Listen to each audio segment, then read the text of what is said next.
You think being a princess would be awesome, right? Gorgeous dresses, adoring subjects, and servants at your beck and call. Well, get that Disney fantasy right out of your head, because being a Tudor princess was basically signing up for a nightmare survival challenge that would make modern reality shows look like a day at the spa.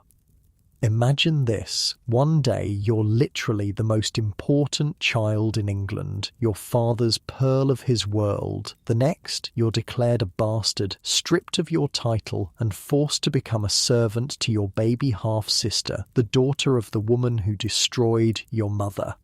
And if you complain, well, that could be treason, punishable by having your head chopped off. Welcome to the life of Princess Mary Tudor, where royal blood was less a privilege and more a death sentence hanging over your head.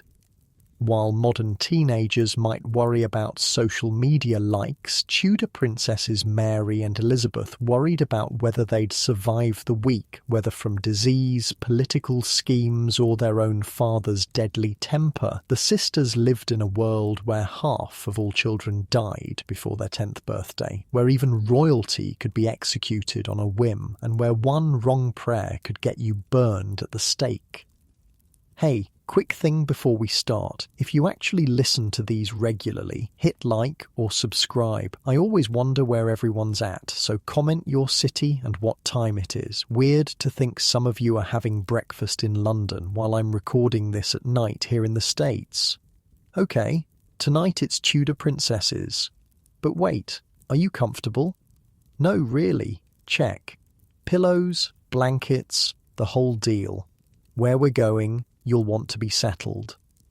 So congratulations, you just woke up in 1516, the year Mary Tudor was born. The scratchy wool blanket beneath you does nothing to soften the hard wooden bed frame. Your nose twitches at the smell of smoke from the hearth mixed with the musty aroma of damp rushes strewn across the floor.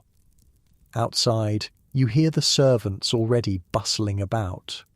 Dawn has barely broken, but the day begins early in Tudor England, even for royalty. No lazy mornings in your cosy memory foam bed here. Not when survival requires constant vigilance, when each day could be your last in the dangerous game of royal succession. When Mary Tudor was born on February 18th, 1516, at the Palace of Placentia in Greenwich, England, her arrival was both a blessing and a disappointment. A blessing because after years of miscarriages and stillbirths, Queen Catherine of Aragon had finally produced a living child. A disappointment because that child wasn't the male heir King Henry VIII so desperately wanted. Still, in these early days, Henry doted on his daughter. Mary was proof that he and Catherine could have children. Surely a son would follow soon. For now, this fair, ruddy-cheeked little girl with Tudor red hair was the apple of her father's eye. She had the finest education a girl could expect at this time, records tell us. Mary spoke Latin, French and Spanish fluently. She played the virginals and lute beautifully. She danced with grace and poise beyond her years. She was being groomed not as a ruler. No one imagined England would have a queen regnant, but as a valuable marriage piece in the European royal chess game. By age 9, Mary was sent to Ludlow Castle to preside over the Council of Wales, effectively acting as Princess of Wales, though never officially given the title. Her household was grand, with dozens of servants, tutors, ladies-in-waiting, and guards. Her days followed a strict routine. Prayers at dawn, breakfast of bread and ale, lessons in languages and music, more prayers, a formal midday dinner, afternoon needlework or music, evening prayers, a light supper, and bed. This wasn't the soft, pampered life you might imagine. Mary's rooms, though the finest available, were draughty and cold. In winter, even royal chambers dropped to freezing temperatures with only smoky fires for warmth. She slept not on a plush mattress, but on a rope bed with a straw-filled mattress, though as royalty she at least had the luxury of linen sheets and fur coverings. Mary's mother made sure her daughter's education was exceptional, especially for a girl. Catherine of Aragon had been raised by Isabella of Castile, a formidable queen in her own right, who believed in educating women. Under tutors like Juan Luis Vive, Mary studied classical literature, church fathers, philosophy and scripture, a curriculum usually reserved for boys. But the seemingly secure world of Mary's childhood was built on shifting sands. By the 1520s, it became increasingly clear that Queen Catherine would not produce a male heir, and Henry's eye had begun to wander, specifically to one of Catherine's ladies-in-waiting, Anne Boleyn. Anne wasn't like the king's previous mistresses. She refused to sleep with him outside of marriage, and more dangerously, she had evangelical religious leanings, introducing Henry to texts that suggested his marriage to Catherine, his brother's widow, had been invalid from the start. This idea took root in Henry's mind, feeding his growing conviction that God was punishing him for an unlawful marriage by denying him a son.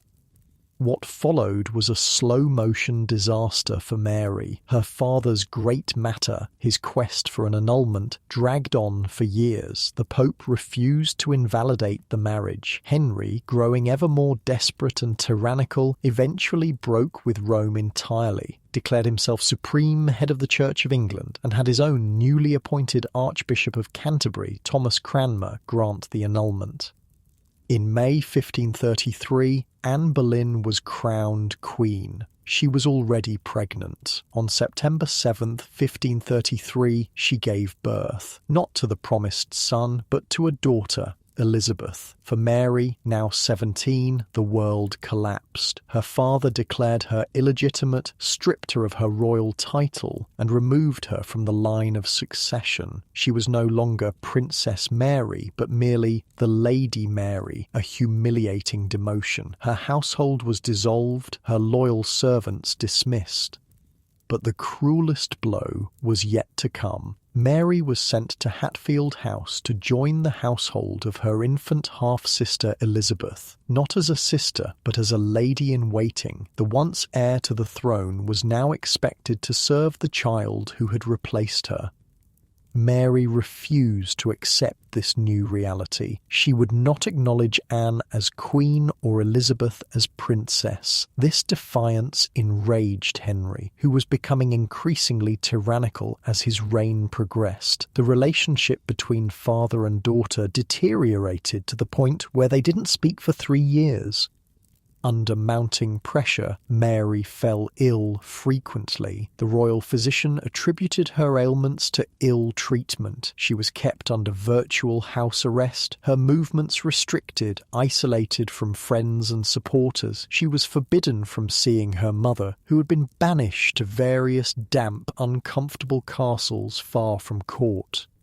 Anne Boleyn, meanwhile, showed no kindness to her stepdaughter. Some accounts suggest she even plotted to have Mary poisoned, though this may be later propaganda. What's certain is that Anne saw Mary as a threat, a focal point for those who opposed her marriage to the king and supported the old Catholic ways.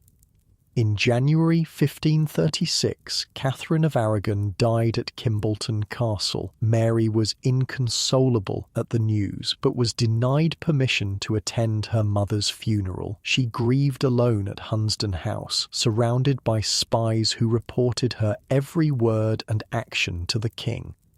But the wheel of fortune was about to turn again. Anne Boleyn had failed to produce a son, and Henry's affections had already moved to Jane Seymour. In May 1536, Anne was arrested on trumped-up charges of adultery, incest, and plotting to kill the king. She was beheaded on May 19th. Elizabeth, not yet 3 years old, was declared illegitimate just as Mary had been. The two half-sisters, both now officially bastards, shared a strange new kinship in their disgrace when Jane Seymour gave birth to the long-awaited son, Edward. In October 1537, Mary, who had finally submitted to her father's demands and acknowledged his supremacy in the church, was named godmother and carried the infant prince at his christening. For Elizabeth, barely 4 years old, these events were confusing and frightening. Her mother had disappeared, never to return. Her status had changed overnight. While too young to understand fully, she was old enough to sense the danger that swirled around her. From her earliest memories, Elizabeth learned that favour was fleeting, security an illusion, and survival required careful calculation. Unlike Mary, who was raised as a princess in a relatively stable household until her teens, Elizabeth never knew such security. She was declared illegitimate before she could form memories of being a recognised princess. From infancy, her world was one of uncertainty and peril. Elizabeth's daily life as a small child was still privileged by ordinary standards. She had her own household at Hatfield House, staffed with servants and tutors. Her material needs were well met: fine clothes, good food, warm fires, but the emotional landscape was barren. Without a mother, with a distant and dangerous father, and surrounded by political intrigue, young Elizabeth developed a careful, watchful nature. Lady Bryan, who had previously been Mary's governess, now cared for Elizabeth. She wrote anxiously to Thomas Cromwell, the King's chief minister, begging for proper provisions for the child who had outgrown her clothes. Even basic necessities required bureaucratic approval now that Elizabeth was no longer officially a princess. Mary, despite her own troubles, developed a protective relationship with her little half-sister. Though Elizabeth represented the woman who had caused her so much pain, Mary seemed able to separate the child from the mother. When she visited Elizabeth's household, it was said that only Mary could soothe the toddler's tears. By age 4, Elizabeth began her formal education. Like Mary before her, she was taught by excellent tutors, including Roger Ascham, who described her as having the most acute mind and diligent spirit. Elizabeth showed an extraordinary aptitude for languages, eventually mastering French, Italian, Spanish, Greek, and Latin. The sisters' early relationship was thus complex, marked by the vast age difference, 17 years, their shared experience of falling from royal favour and the shadow of their mother's rivalry. Mary, deeply Catholic like her Spanish mother, tried to influence Elizabeth's religious upbringing, but Elizabeth, raised under the new Protestant regime, would develop very different spiritual leanings.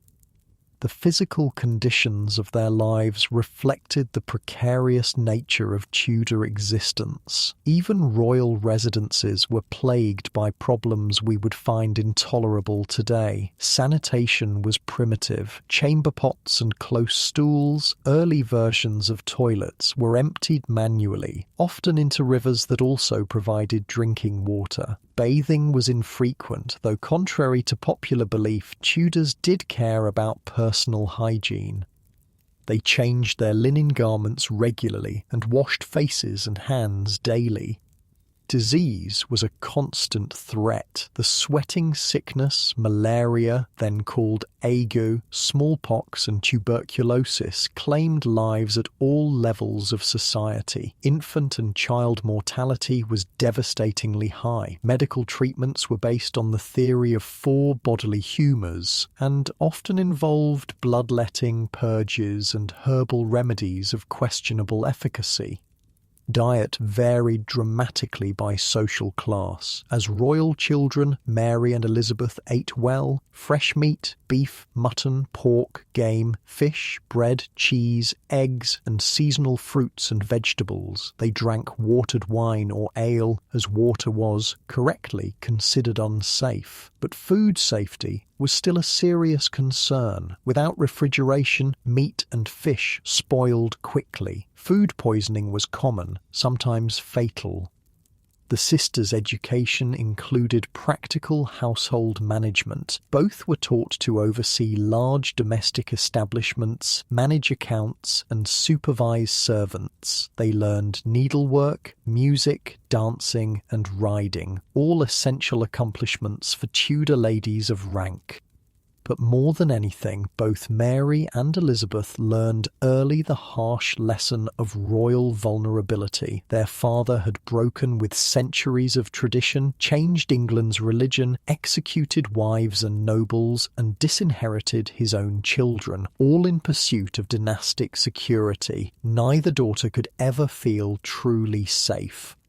As Edward grew from infancy to childhood, both sisters worked to maintain good relationships with their little brother, the heir to the throne. Mary sent him gifts and letters. Elizabeth, closer in age, sometimes joined his household for lessons. But religious differences were already creating tension. Edward was being raised as a staunch Protestant, his tutors reinforcing the Reformed faith Henry had reluctantly begun. Mary, now in her 30s, maintained her Catholic devotion despite the danger. She had a private chapel where she heard Mass, technically illegal under the new religious settlement. Elizabeth, more pragmatic or perhaps more naturally inclined toward Protestant ideas, adapted more readily to the religious changes.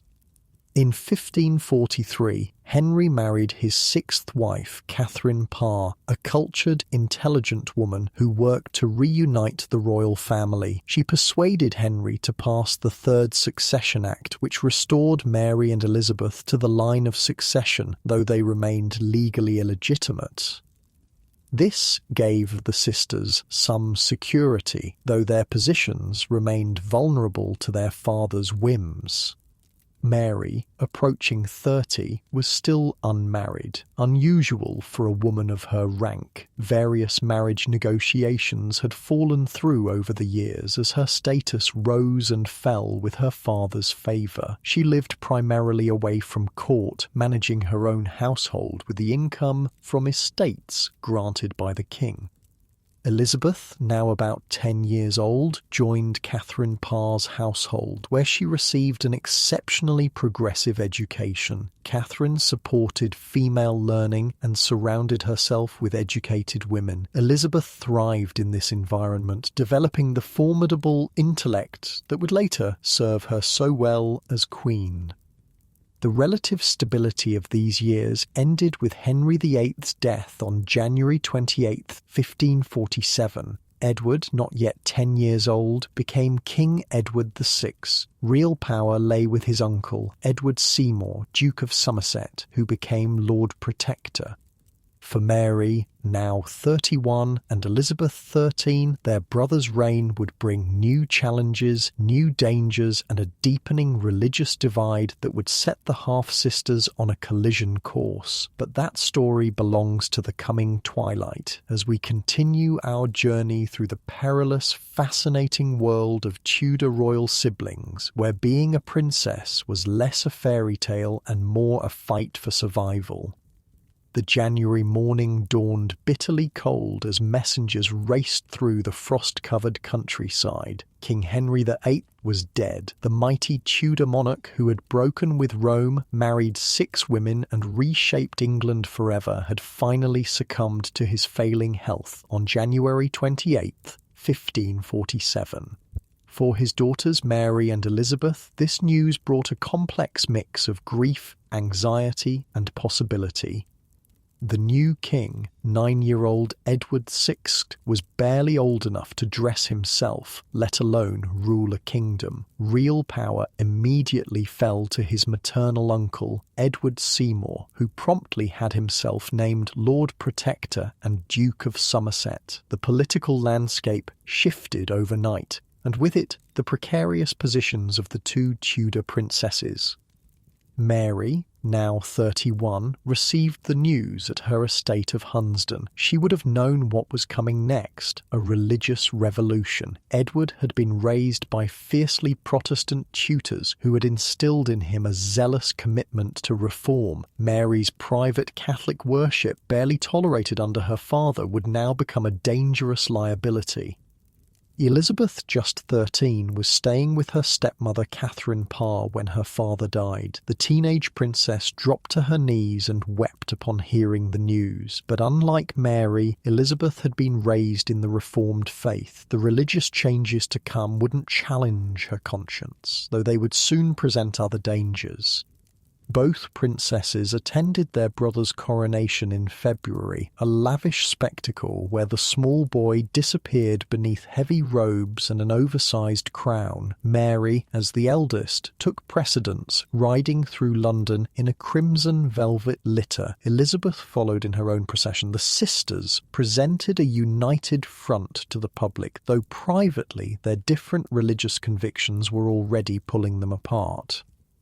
Life in Tudor England during Edward's reign became increasingly uncomfortable for Mary. Each morning she would rise before dawn for private prayer using her Catholic devotionals, books that were now technically illegal. Her loyal household staff protected these forbidden practices, keeping watch while she heard Mass in her private chapel. Discovery could mean imprisonment for her servants and worse trouble for Mary herself. While Mary struggled with her conscience, Elizabeth thrived under the new regime. She had the good fortune to be taken into Catherine Parr's household at Chelsea, where the Dowager Queen had created a haven of learning. Elizabeth's daily routine was structured around intense study, rising at dawn for prayers, then hours of languages, rhetoric, history and theology with her tutor Roger Ascham.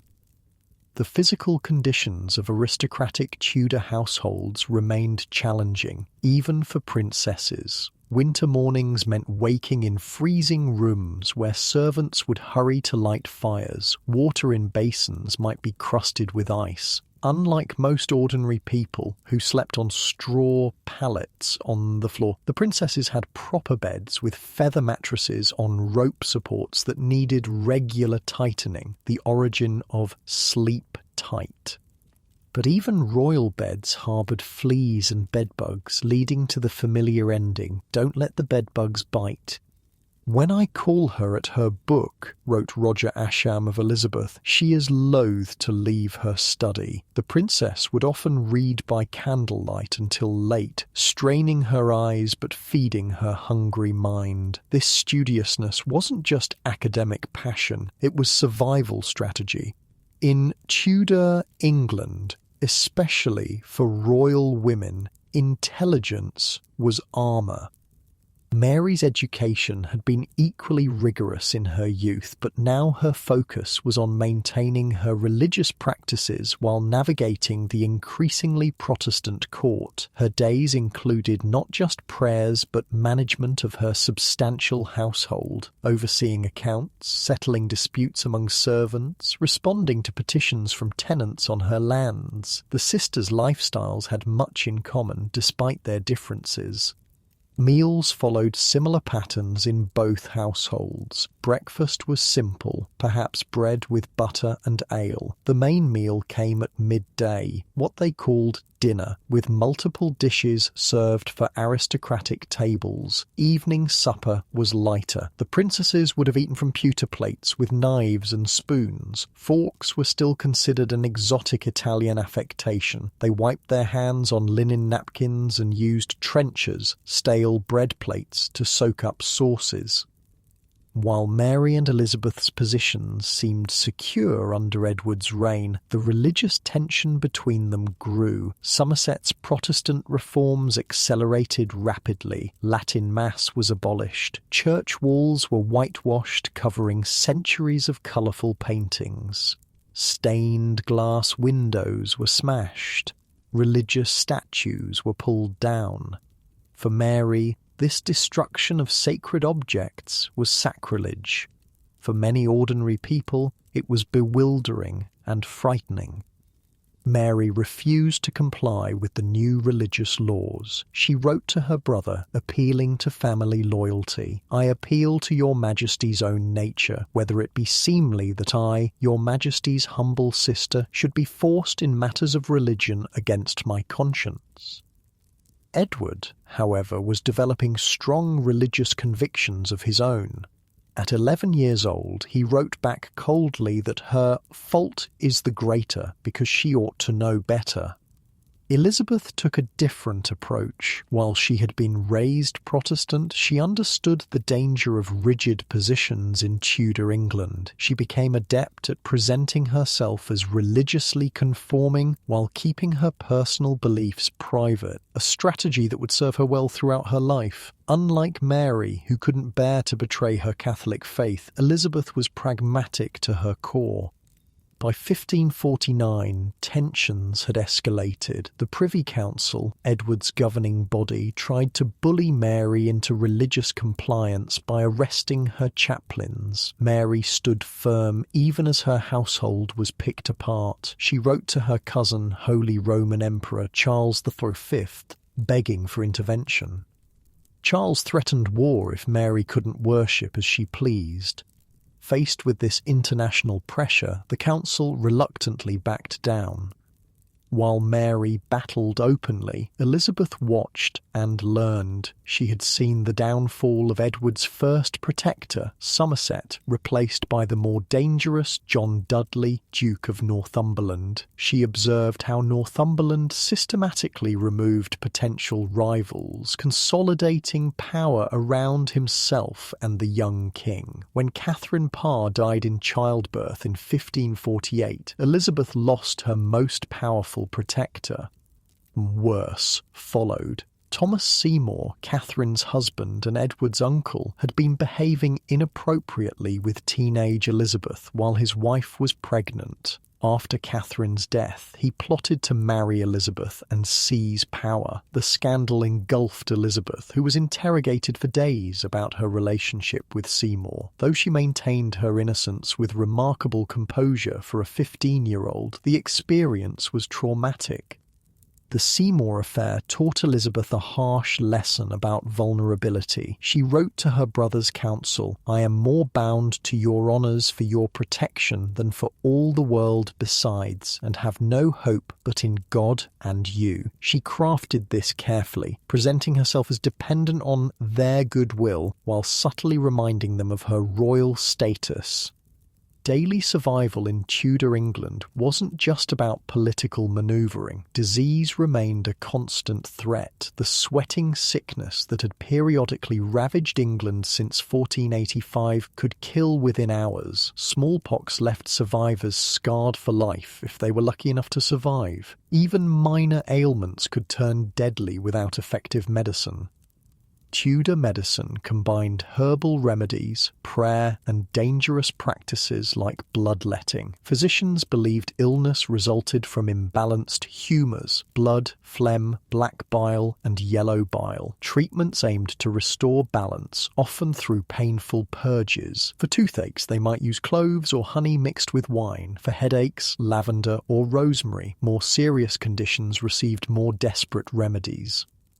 Mary suffered frequent health problems, debilitating headaches and menstrual issues that today might be diagnosed as endometriosis. Tudor treatments would have included bloodletting and herbal teas, offering little relief. Elizabeth enjoyed better health, but developed migraines and stomach complaints during times of stress, physical manifestations of the psychological pressure she lived under. Food safety was another daily concern. Without refrigeration, meat spoiled quickly. Fish, often required on the numerous fast days mandated by both Catholic and Protestant calendars, was particularly problematic. Even royal households weren't immune to food poisoning. The sisters' meals were carefully prepared by trusted servants, tasted for poison, a real concern in royal circles, and blessed before eating. As Edward's reign progressed, his own religious fervour intensified. By 1552, the Second Book of Common Prayer pushed England toward a more overtly Protestant liturgy. Mary's position became increasingly difficult. Meanwhile, Edward himself was showing signs of the illness that would eventually kill him, likely tuberculosis. His constant coughing, fever, and weight loss couldn't be hidden from the court. Mary visited her brother when protocol demanded, but these occasions grew tense. At Christmas 1552, they quarrelled openly about religion in front of the entire court. Both ended up in tears. Edward, now 15 and trying to assert his authority, was frustrated by his sister's defiance. Mary, nearly twice his age, couldn't accept religious instruction from a boy she still saw as a child. Elizabeth navigated these shoals with remarkable skill for a teenager. She maintained a warm correspondence with her brother while avoiding direct religious confrontation. She dressed modestly, in Protestant fashion, without the elaborate clothes and jewellery Mary favoured. She created an image of herself as a serious, pious young woman, unthreatening to the regime but still unmistakably royal. By early 1553, Edward's health was clearly failing. The vultures began to circle. Northumberland, desperate to maintain his power, convinced the dying king that allowing Mary to succeed would undo all his religious reforms. Edward, fevered and frightened for his Protestant legacy, agreed to change the succession. He bypassed both his sisters in favour of his Protestant cousin, Lady Jane Grey, conveniently married to Northumberland's son.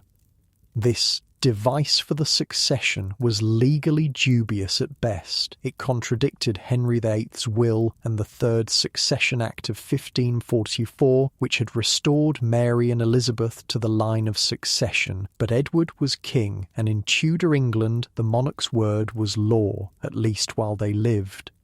Word of these machinations reached Mary through her network of spies at court. She began making preparations, contacting loyal supporters, securing funds, readying herself to fight for her birthright. Elizabeth, as usual, played a longer game. She stayed quiet, watching, waiting to see which way the wind would blow. In the background of these royal dramas, ordinary Tudor life continued. Summer brought relief from the cold, but new health hazards as sewage festered in the heat. The smell in London became unbearable by July. Contemporaries described it as a sweet stink. Those who could, including the royal family, escaped to country palaces where the air was cleaner. Food in summer included more fresh vegetables and fruits, peas, beans, apples, cherries, supplementing the constant bread and meat. The princesses' households preserved summer abundance for winter use. Fruits became conserves, vegetables were pickled, herbs dried. Nothing was wasted in Tudor England, where famine remained a living memory. The material contrast between royal life and common experience was stark. While Mary and Elizabeth wore silk and velvet, changed their linen shirts daily, and ate from silver plates, ordinary people wore wool and linen that might be washed monthly at most. They ate from wooden trenchers and slept multiple people to a bed. Yet even for princesses, Tudor life lacked basic comforts we take for granted. No running water, central heating, or effective medicine. By July 1553, Edward was slipping away. His cough had worsened, his legs swollen, his breathing laboured. Rumours spread that he had been poisoned, though modern historians believe tuberculosis the most likely cause. Northumberland kept the king's condition secret as long as possible, buying time to position Lady Jane Grey for succession. Mary received intelligence that her brother was either dead or nearly so. She didn't wait for official notification. Understanding that speed was essential, she fled her residence at Hunsdon, riding hard for her estates in East Anglia, where her support was strongest. When messengers arrived to arrest her, they found she had already escaped.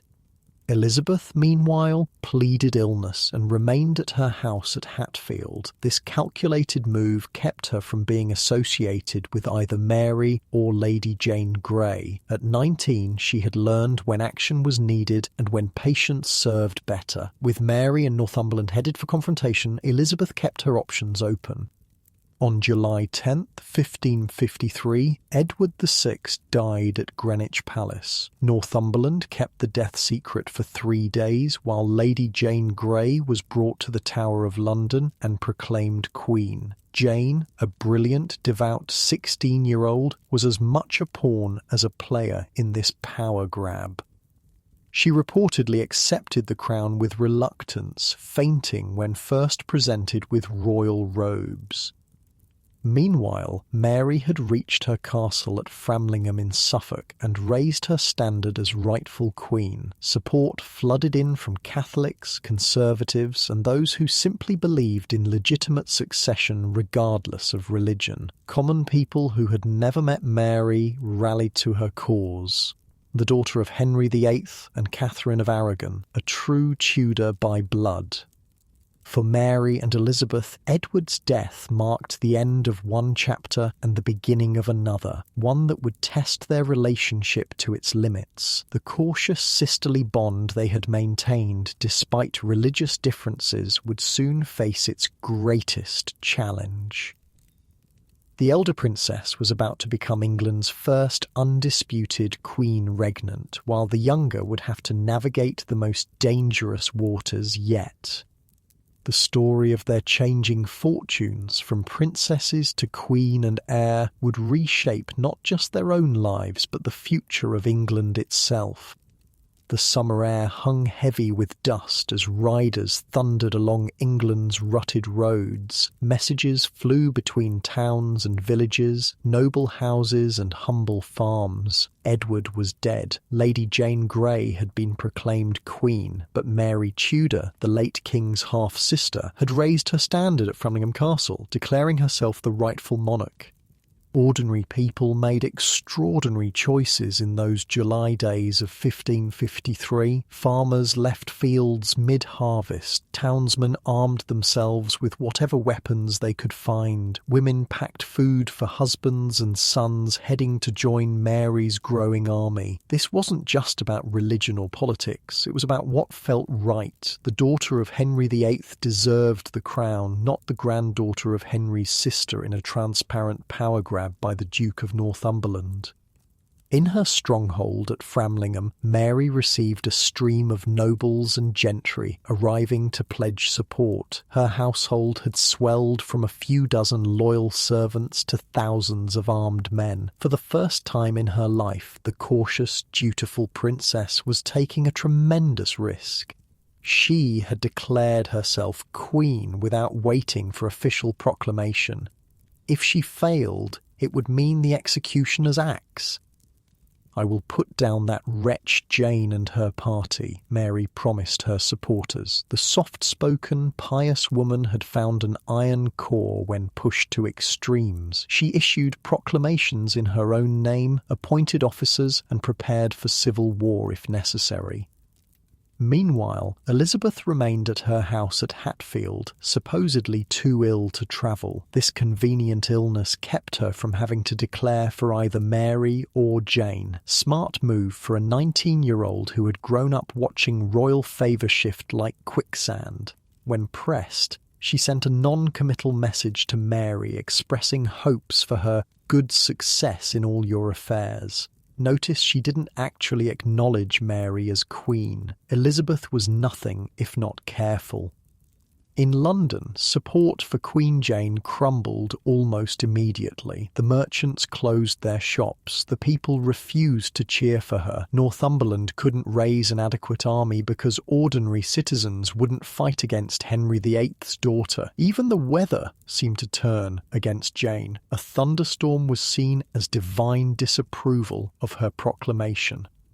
By July 19th, just 9 days after Edward's death, the Privy Council in London switched sides, proclaiming Mary the rightful queen. Northumberland surrendered without a fight. Lady Jane Grey, queen for just 13 days, was imprisoned in the Tower along with her young husband.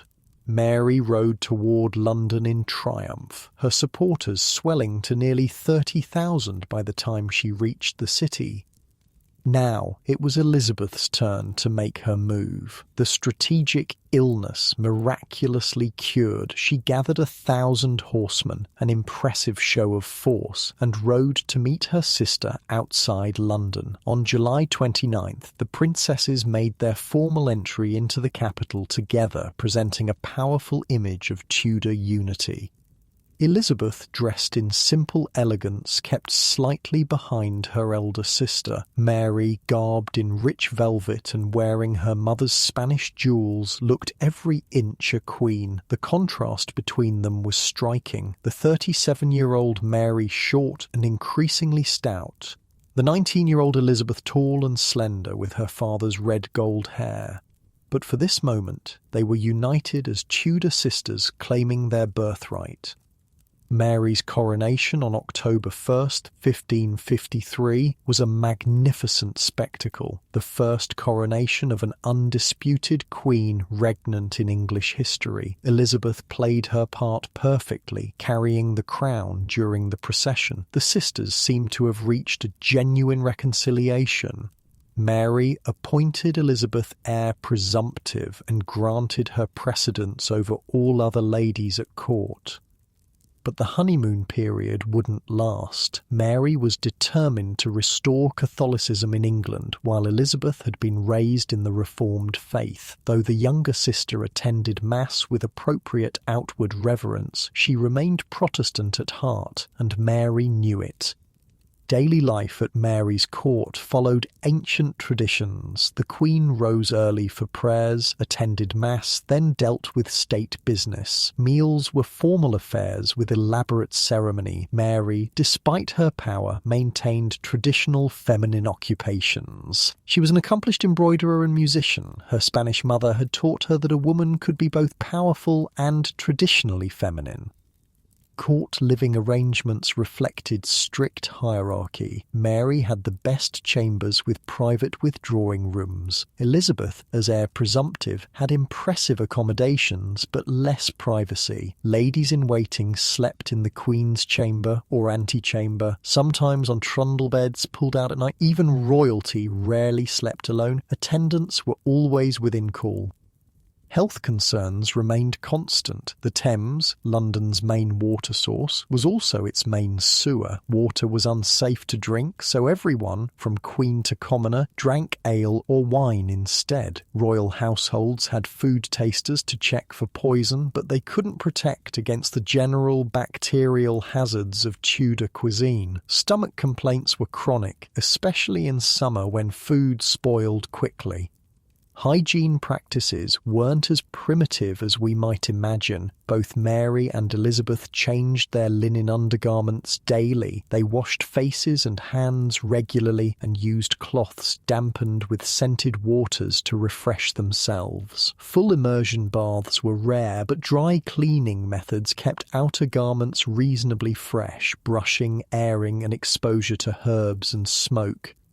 The sisters' relationship seemed cordial in these early months. They dined together, played cards, and shared music. Both were accomplished musicians. Mary treated Elizabeth with affection, calling her sister and seeming to enjoy her company. For her part, Elizabeth was the model of respectful deference.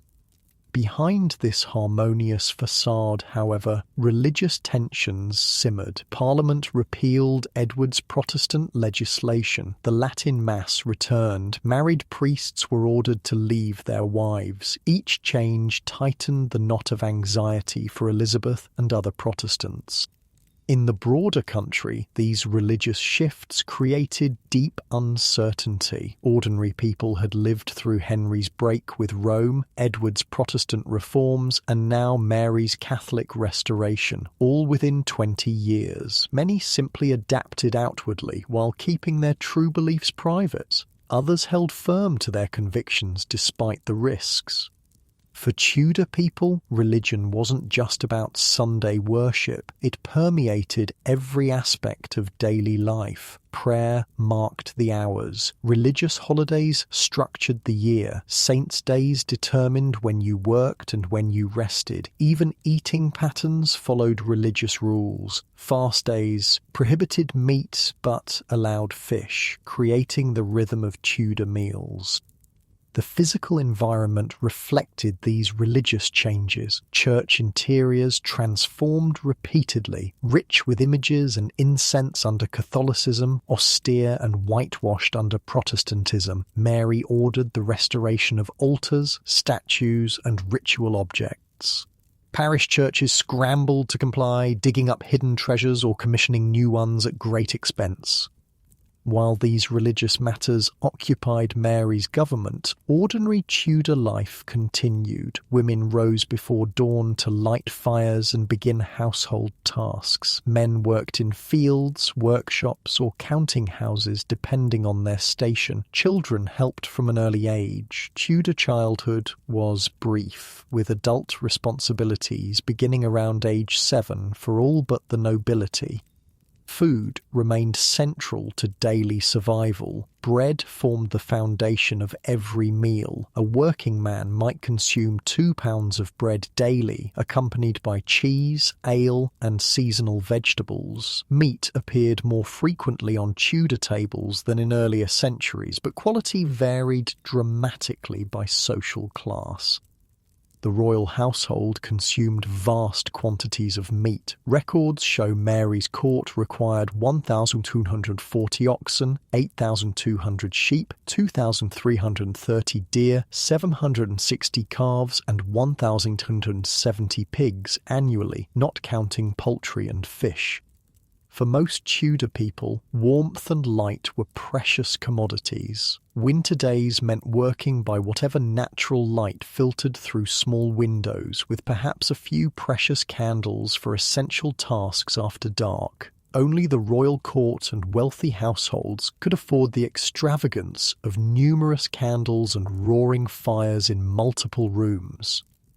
Mary and Elizabeth, of course, enjoyed the best available comforts. Their chambers would have been well lit and relatively warm, though still draughty by modern standards. They slept on feather mattresses with fine linen sheets and fur coverlets. Their meals featured the freshest ingredients and exotic imports, sugar, spices, citrus fruits that ordinary people never tasted. Despite these luxuries, both women faced health challenges common to their era. Mary suffered increasingly from what modern doctors suspect was ovarian cysts or uterine cancer. Tudor physicians had no effective treatments for such conditions. Elizabeth experienced migraines and digestive complaints, likely stress-related as her position grew more precarious. The turning point in the sisters' relationship came with Mary's decision to marry Philip of Spain, son of Emperor Charles V Parliament, and the public strongly opposed the match, fearing England would become a Spanish satellite. For Elizabeth, the prospect was particularly alarming. Philip was a devout Catholic committed to extinguishing Protestantism. Rumours began circulating that Elizabeth was involved in plots against her sister. Sir Thomas Wyatt led a rebellion in early 1554, supposedly to prevent the Spanish marriage. Although Wyatt specifically exempted Elizabeth from his plans, Mary's counsellors suspected her involvement.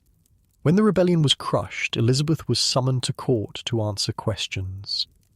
Her journey to London in February 1554 marked a dramatic shift in the sisters' relationship. Elizabeth travelled slowly, genuinely ill with stress and possibly an infection. She arrived at Whitehall dressed dramatically in white, the colour of innocence, and asked immediately to see the Queen. Mary refused. Instead, Elizabeth was interrogated repeatedly by the council. She maintained her innocence with remarkable composure, but the evidence against her was mounting. A letter allegedly from her to Wyatt was produced, though she denied writing it. Several conspirators implicated her under torture, then recanted before execution. Mary faced an agonizing decision. Many councillors pressed for Elizabeth's execution, arguing she would always be a focal point for Protestant rebellion. The imperial ambassador reported that Mary had the warrant for Elizabeth's execution drawn up and was keeping it by her, half resolved in her mind. In the end, Mary couldn't sign it. Whether from genuine sisterly feeling or fear of public reaction, she stopped short of executing her half-sister. Instead, Elizabeth was sent to the Tower of London, the same fortress where her mother had been imprisoned and executed 18 years earlier.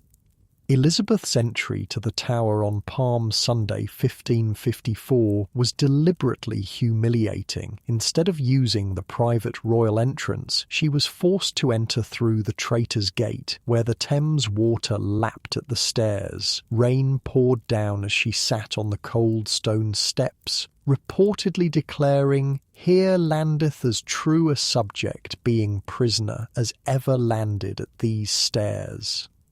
The accommodations prepared for Elizabeth were the same rooms where Anne Boleyn had spent her final days. The psychological torture of this choice couldn't have been lost on Elizabeth. For 2 months she lived in constant fear of execution, never knowing if each day would be her last. Tudor prison conditions, even for royal prisoners, were harsh. The tower was damp and cold, with stone walls that wept moisture in wet weather. Prisoners relied on servants or family to provide food, bedding, and other necessities. Elizabeth was allowed a few attendants, but her movements were severely restricted. During this time, Mary's Spanish marriage proceeded despite the widespread opposition. Philip arrived in England in July 1554, meeting his bride for the first time just days before their wedding. Mary, nearly 40 and never before married, fell deeply in love with her 27-year-old husband. Contemporary accounts describe her as rejuvenated by the marriage, dressing in youthful styles and dancing late into the night.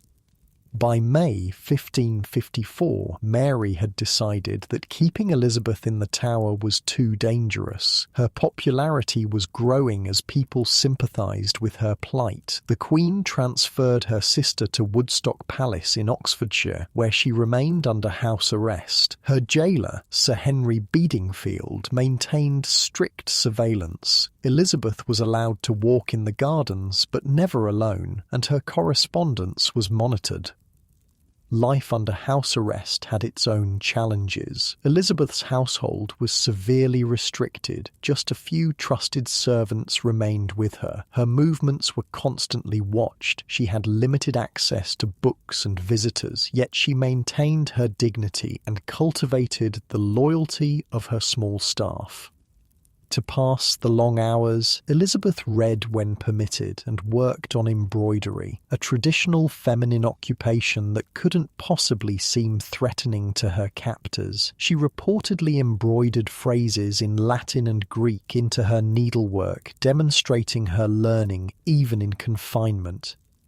She also wrote poetry, including verses scratched with a diamond ring on a window pane at Woodstock.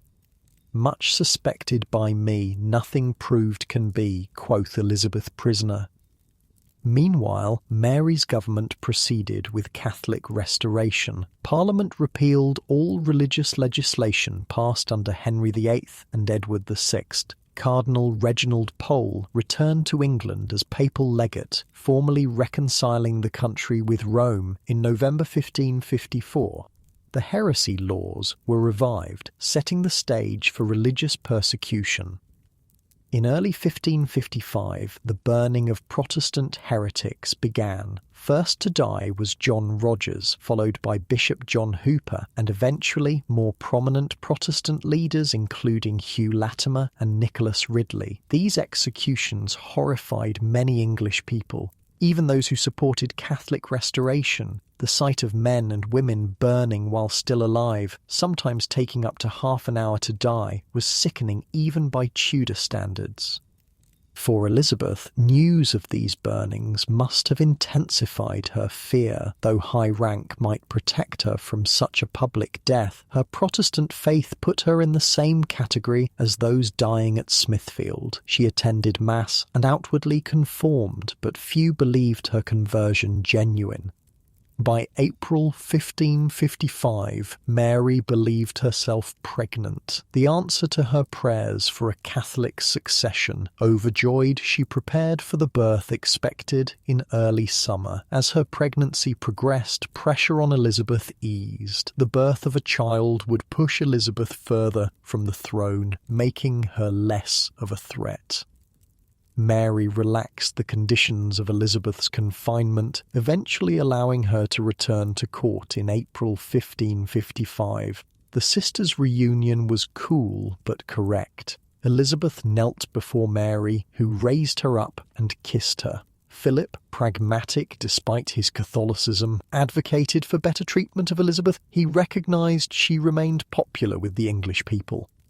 Court life continued with its elaborate rituals. Meals followed strict protocols, with dozens of dishes presented in specific order. Entertainment included music, masks, and plays. Mary encouraged Spanish fashions, darker, more sombre clothing than the colourful styles favoured under Henry V. Elizabeth, always politically astute, adopted similarly conservative dress during this period. As Mary's pregnancy advanced, an odd problem emerged. There were no obvious signs of the child's movement. Her abdomen was swollen, but the expected quickening never came. May passed, then June, with no birth. By July, it became clear that Mary was experiencing a false pregnancy, possibly caused by an ovarian tumour or psychological factors. The pregnancy had lasted over a year when Mary finally accepted the truth. The humiliation was complete when her belly gradually deflated, leaving her devastated. Philip, who had remained in England largely to await the birth of an heir, prepared to depart for his other territories. The Queen's dreams of a Catholic succession were shattered.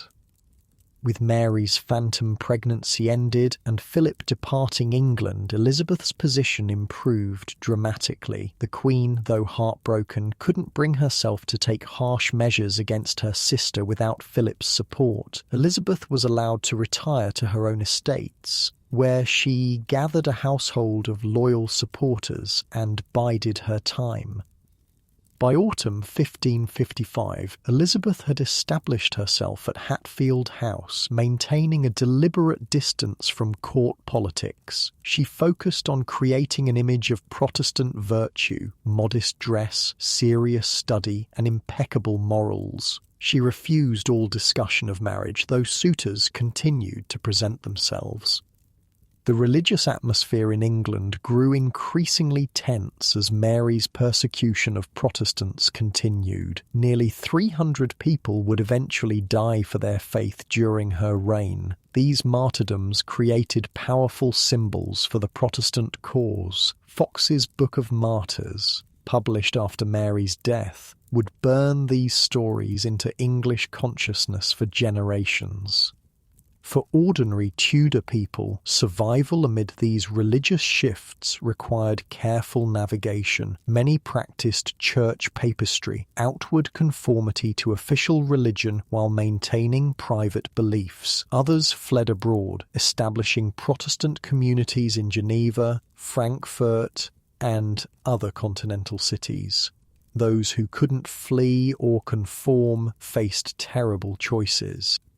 Through all this turmoil, the basics of Tudor life continued. People rose with the sun and slept with its setting, following natural rhythms in an age before artificial lighting. They cooked over open fires, ate seasonal foods, and wore wool and linen clothes that required intensive labour to produce. They treated illness with herbs, prayer, and sometimes harmful practices like bloodletting. They lived with constant awareness of death, from disease, childbirth, accident, or execution. Mary and Elizabeth, despite their royal status, lived within these same Tudor limitations. Their world lacked antibiotics, central heating, indoor plumbing, and reliable contraception. They faced the same fundamental vulnerability to disease and death as their subjects. The difference was in degree, not kind. They had better food, warmer clothes, and more spacious accommodation, but they couldn't escape their era's basic constraints. As 1555 turned to 1556, Elizabeth continued her careful balancing act. She maintained correspondence with Mary, expressing appropriate sisterly concern. She attended Mass when required. She avoided any hint of political involvement, but she also kept connections with Protestant sympathisers and prepared for the possibility that she might one day wear the crown. Mary, meanwhile, faced mounting problems. Her husband returned briefly, but soon departed again, this time for good. War with France drained the treasury. Harvest failures in 1555 and 1556 led to food shortages and inflation. Popular support for her reign waned as economic hardship combined with religious persecution. Her health declined steadily, with debilitating headaches and abdominal pain. By 1557, it was clear that Mary's reign would not achieve her dream of permanent Catholic restoration. Without an heir, the succession would pass to Elizabeth, who would likely reverse her religious policies. The thought tormented Mary, but alternatives were limited. She briefly considered naming her Catholic cousin Margaret Douglas as heir, but ultimately recognised that the country would not accept anyone but Elizabeth. The relationship between the Tudor sisters had come full circle, from Mary's early affection for baby Elizabeth through religious conflict, imprisonment, and now reluctant acceptance. Mary had tried to secure a Catholic future for England and failed. Elizabeth had survived the most dangerous period of her life through caution, intelligence, and sheer luck. As Mary's health deteriorated further in 1558, Elizabeth prepared quietly for her succession. She selected advisors, considered initial policies, and cultivated powerful allies. The princess, who had learned from childhood to hide her thoughts behind a pleasant mask, was about to step onto the greatest stage of all, the English throne.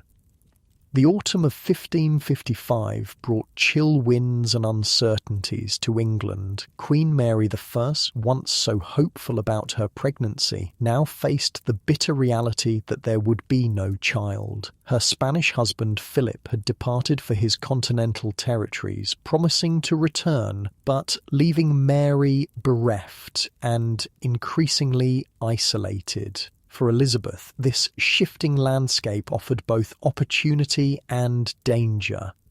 Life at Hatfield House, where Elizabeth maintained her separate establishment, had settled into a careful routine. The princess rose early for Protestant prayers, conducted privately with trusted ladies. Her mornings were dedicated to study. She continued to sharpen her formidable intellect through readings in history, theology, and languages. Afternoons might include riding when her health permitted, or needlework with her ladies.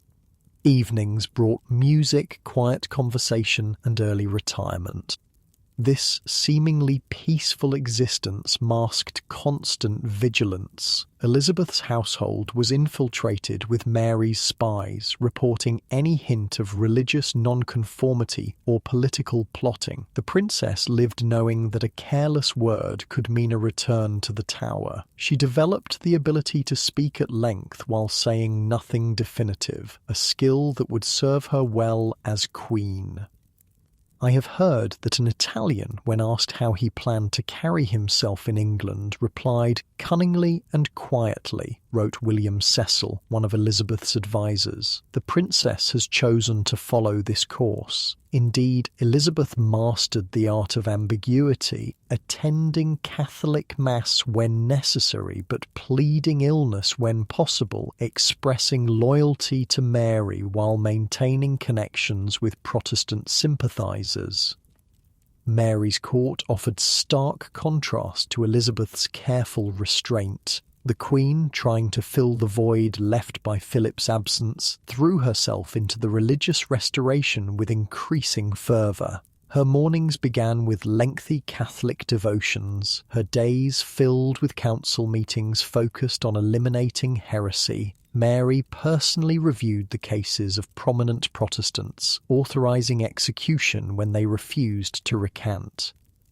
The mechanisms of Tudor punishment were designed to maximise both suffering and public spectacle. Burning was considered appropriate for heresy because it purified through fire. Executions took place in public squares, with crowds forced to witness the terrible deaths. The condemned were chained to stakes surrounded by bundles of wood. If they were lucky, sympathetic executioners would hang bags of gunpowder around their necks to hasten death once the flames reached them. For ordinary Tudor people, these religious persecutions created an atmosphere of fear and suspicion. Neighbours reported neighbours for heretical statements. Possession of an English Bible could mean imprisonment. Failing to attend Mass brought fines. The religious police searched homes for forbidden Protestant books, often hidden under floorboards or inside walls. Food became another marker of religious conformity. The Catholic Restoration brought back traditional fasting days when meat was forbidden. Fish consumption was enforced not just as religious practice but as economic policy. Mary's government, like her father's before her, recognised that a strong fishing fleet provided trained sailors for naval defence. Wednesday, Friday and Saturday were designated fish days, with meat consumption on these days punishable by fine. Tudor meals followed strict class divisions. Noble tables featured exotic imports, oranges from Spain, sugar from the West Indies, spices from the East. Wealthy households consumed mountains of meat, beef, venison, lamb, and game birds like swan and peacock. The middling sort ate more modest portions of meat along with bread, cheese, and seasonal vegetables. The poor subsisted primarily on pottage, a thick soup of vegetables and grains, occasionally enhanced with scraps of bacon. Cooking methods remained primitive by modern standards. Open hearth fires provided the only means of heating food. Spits for roasting required constant turning, a job usually assigned to the lowest kitchen servants or even dogs trained to walk in a wheel. Baking occurred in brick ovens, heated with wood fires that were raked out before bread went in. The control of temperature was more art than science, making consistent results challenging. Despite these limitations, Tudor cooks produced elaborate dishes for noble tables. They created magnificent subtleties, decorative sugar sculptures that depicted castles, ships, or biblical scenes. They fashioned elaborate pies with live birds concealed inside, ready to fly out when the crust was cut. They preserved fruits in honey or sugar, distilled flower waters for flavouring, and concocted medicinal cordials from herbs and alcohol.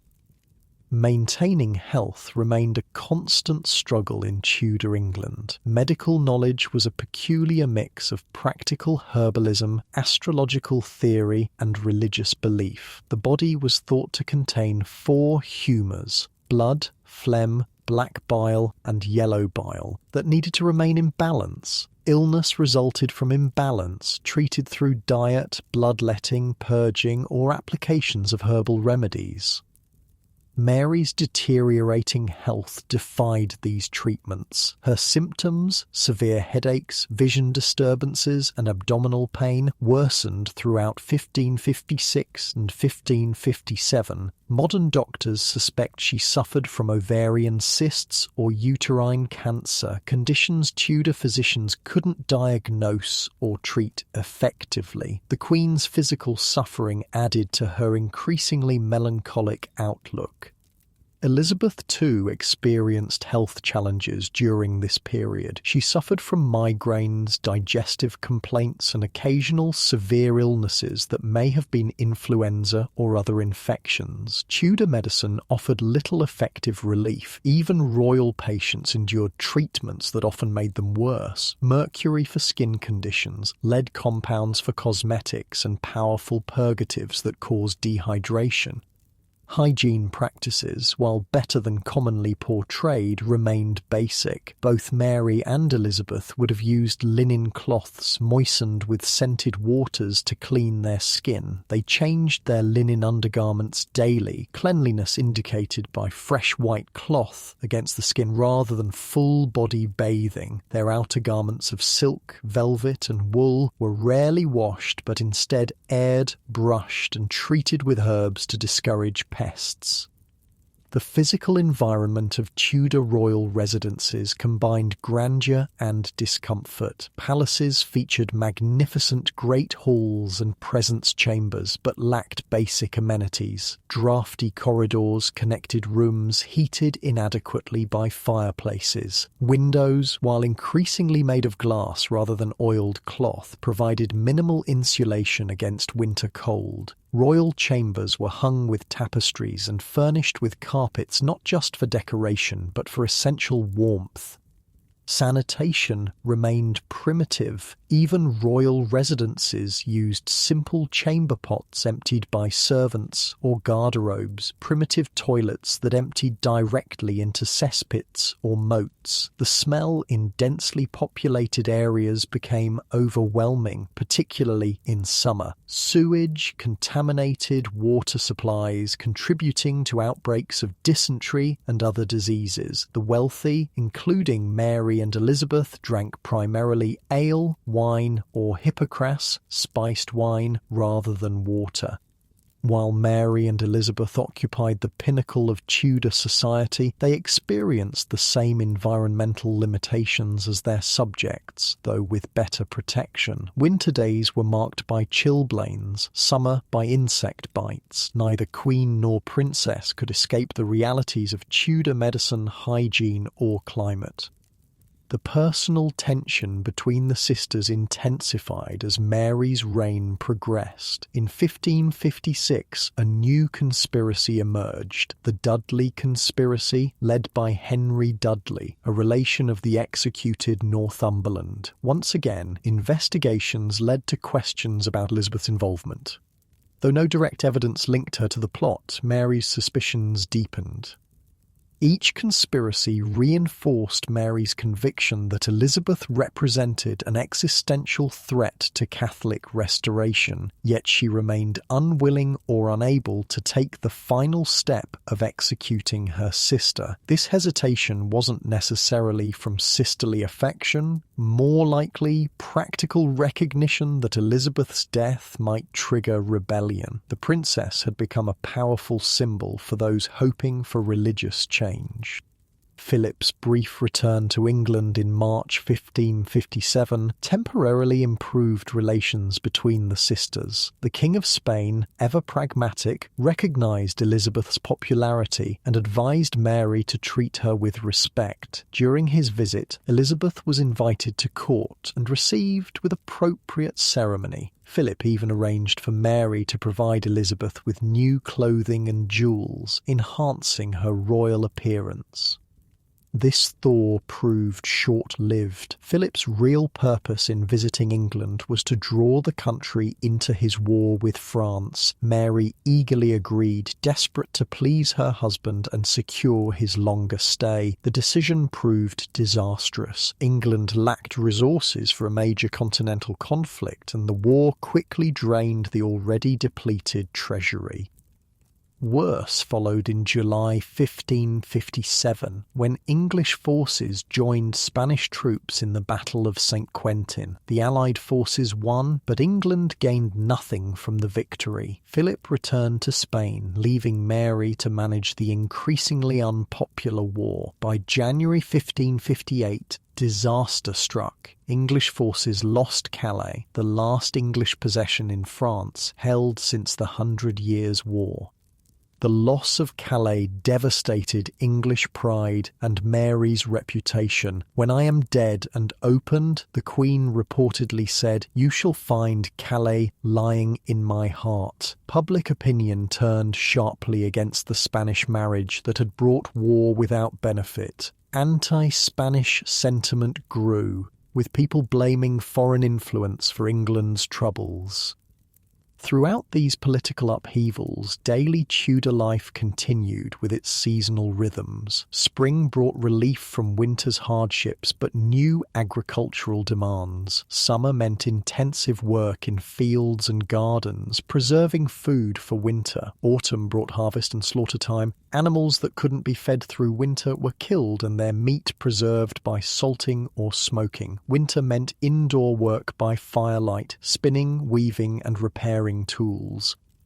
These seasonal patterns affected even royal households. Court life followed its own calendar, with traditional celebrations marking the Christian year. The 12 days of Christmas brought elaborate feasting and entertainment. Lent imposed dietary restrictions even on royalty. Easter celebrated renewal with new clothes and special foods. Midsummer saw bonfires and outdoor revelry.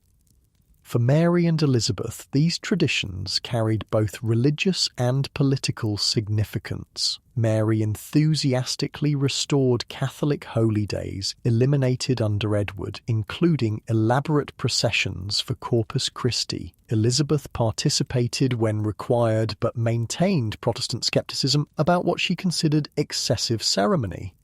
Housing conditions illustrated the vast gulf between royal and common experience. While Mary and Elizabeth occupied palaces with dozens of rooms, ordinary Tudor families might live in 1 or 2 rooms, often sharing space with livestock. A typical peasant house featured a single room with a central hearth, dirt floor covered with rushes, and minimal furniture, perhaps a table, benches, and a bed for the parents. Children and servants slept on straw pallets on the floor. Even for royalty, sleeping arrangements lacked privacy by modern standards. Mary and Elizabeth would have had bed attendants, trusted ladies who slept in the same chamber on trundle beds. These attendants provided both service and security, helping with nighttime needs and protecting against potential intruders. Complete solitude was rare for Tudor royalty. The beds themselves were important status symbols. Mary's state bed would have featured a wooden frame with embroidered hangings, feather mattress, linen sheets, and expensive coverlets. Elizabeth's bed, while not as grand as the Queen's, would still have represented significant value. Beds were often the most expensive items in Tudor households, frequently mentioned specifically in wills. Personal hygiene before sleep involved servants bringing heated water for washing hands and face. Hair was brushed and braided, teeth cleaned with linen cloths and powder made from herbs or chalk. Women wore linen nightgowns, men linen nightshirts. The ceremony of preparing royal bodies for sleep followed careful protocols, with specific servants assigned to each task. As 1558 progressed, Mary's health declined precipitously. The Queen, who had once been described as never having a day's illness, now suffered constantly. Her abdomen swelled, her headaches intensified, her vision blurred. Modern doctors suspect advanced ovarian or uterine cancer, explaining both her symptoms and her false pregnancy. Tudor physicians could offer only palliatives, herbal teas, warm compresses, and opium for severe pain.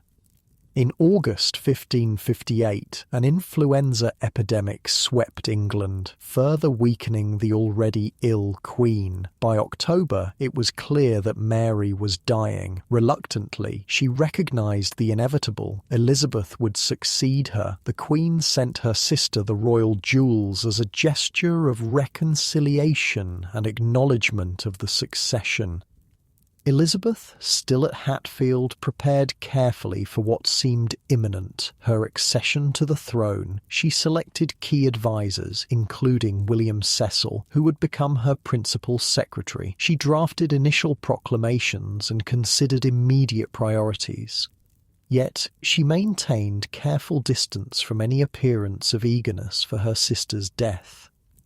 The religious persecution that had darkened Mary's reign slowed as the Queen weakened. The burning of Protestants had created martyrs rather than converting heretics. Nearly 300 people had died, but Protestantism had grown stronger rather than weaker. The public increasingly viewed the burnings with horror rather than approval. Mary's final weeks brought physical agony and spiritual preparation. As a devout Catholic, she focused on confession, communion, and extreme unction, the last rites of the Church. She made her will, requesting burial beside her mother, Catherine of Aragon. She expressed regret for failures, but maintained conviction that her religious policies had been necessary and right.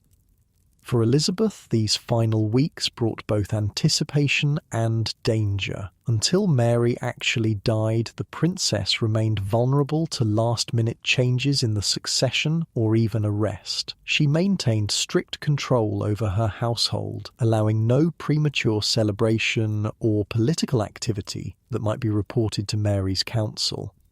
Tudor deathbeds were rarely private affairs. As Mary weakened, her chamber filled with counsellors, ladies, and priests. The watching and waiting had practical purpose. Royal deaths needed reliable witnesses to prevent rumours of foul play and ensure smooth succession. The Queen's suffering was observed and recorded by dozens of eyes. The physical process of dying in Tudor England lacked modern medical interventions. Pain management relied primarily on alcohol, opium derivatives, or herbal preparations of dubious efficacy. Dehydration and infection often hastened death. The smell of illness permeated sick rooms. Bodily functions failed, wounds festered, and herbal remedies created their own pungent odours. Throughout October and early November, couriers rode constantly between London and Hatfield, bringing Elizabeth updates on Mary's condition. The princess responded with appropriate expressions of concern while quietly finalising succession plans. She wrote to potential allies, secured promises of support, and prepared for the massive transition of power.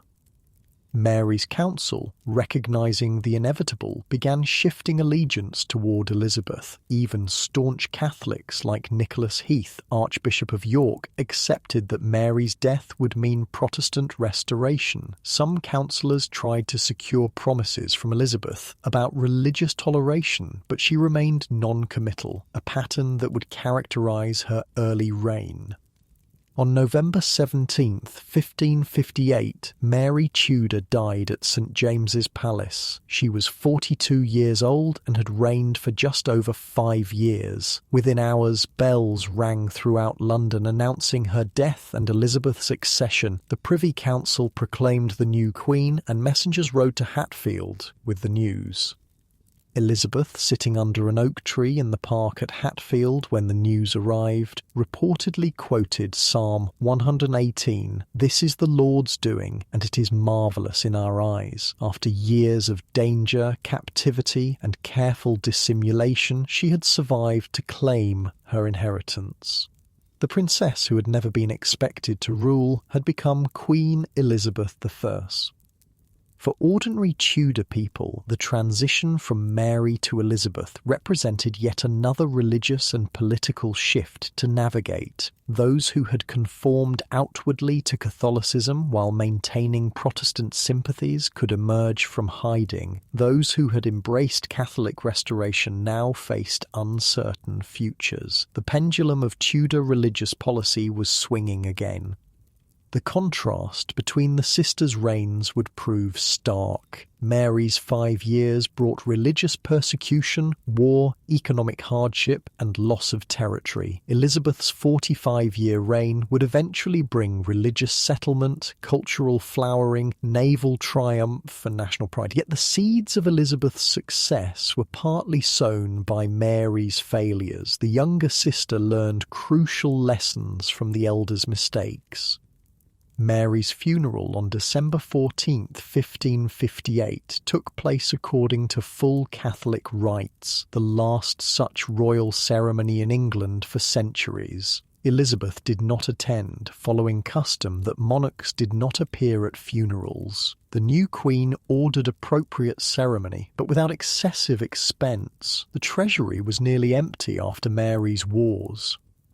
The sisters who had shared so much, royal blood, dangerous childhoods, and the unprecedented challenge of female rule in a male-dominated world, were now separated by death. Their relationship had encompassed affection and antagonism, loyalty and suspicion, shared heritage and opposing faiths. Together they had demonstrated that women could rule England in their own right, forever changing assumptions about female sovereignty. As 1558 drew to a close, Elizabeth prepared for her coronation, scheduled for January 15, 1559. The 25-year-old queen, who had survived extraordinary dangers to reach the throne, would face new challenges: a divided nation, empty treasury, foreign threats, and the fundamental question of whether a woman could effectively rule alone. The princess had become a queen, but the challenges of Tudor survival continued. The winter of 1558 arrived with bitter winds and transformative change. Queen Mary was dead. Elizabeth Tudor, at 25, had ascended to the throne her sister had occupied for 5 troubled years. The half-sisters, once bound by blood and separated by faith, would never meet again in this world. Yet Mary's shadow would linger over Elizabeth's early reign, providing both warning and guidance as the new queen charted her course.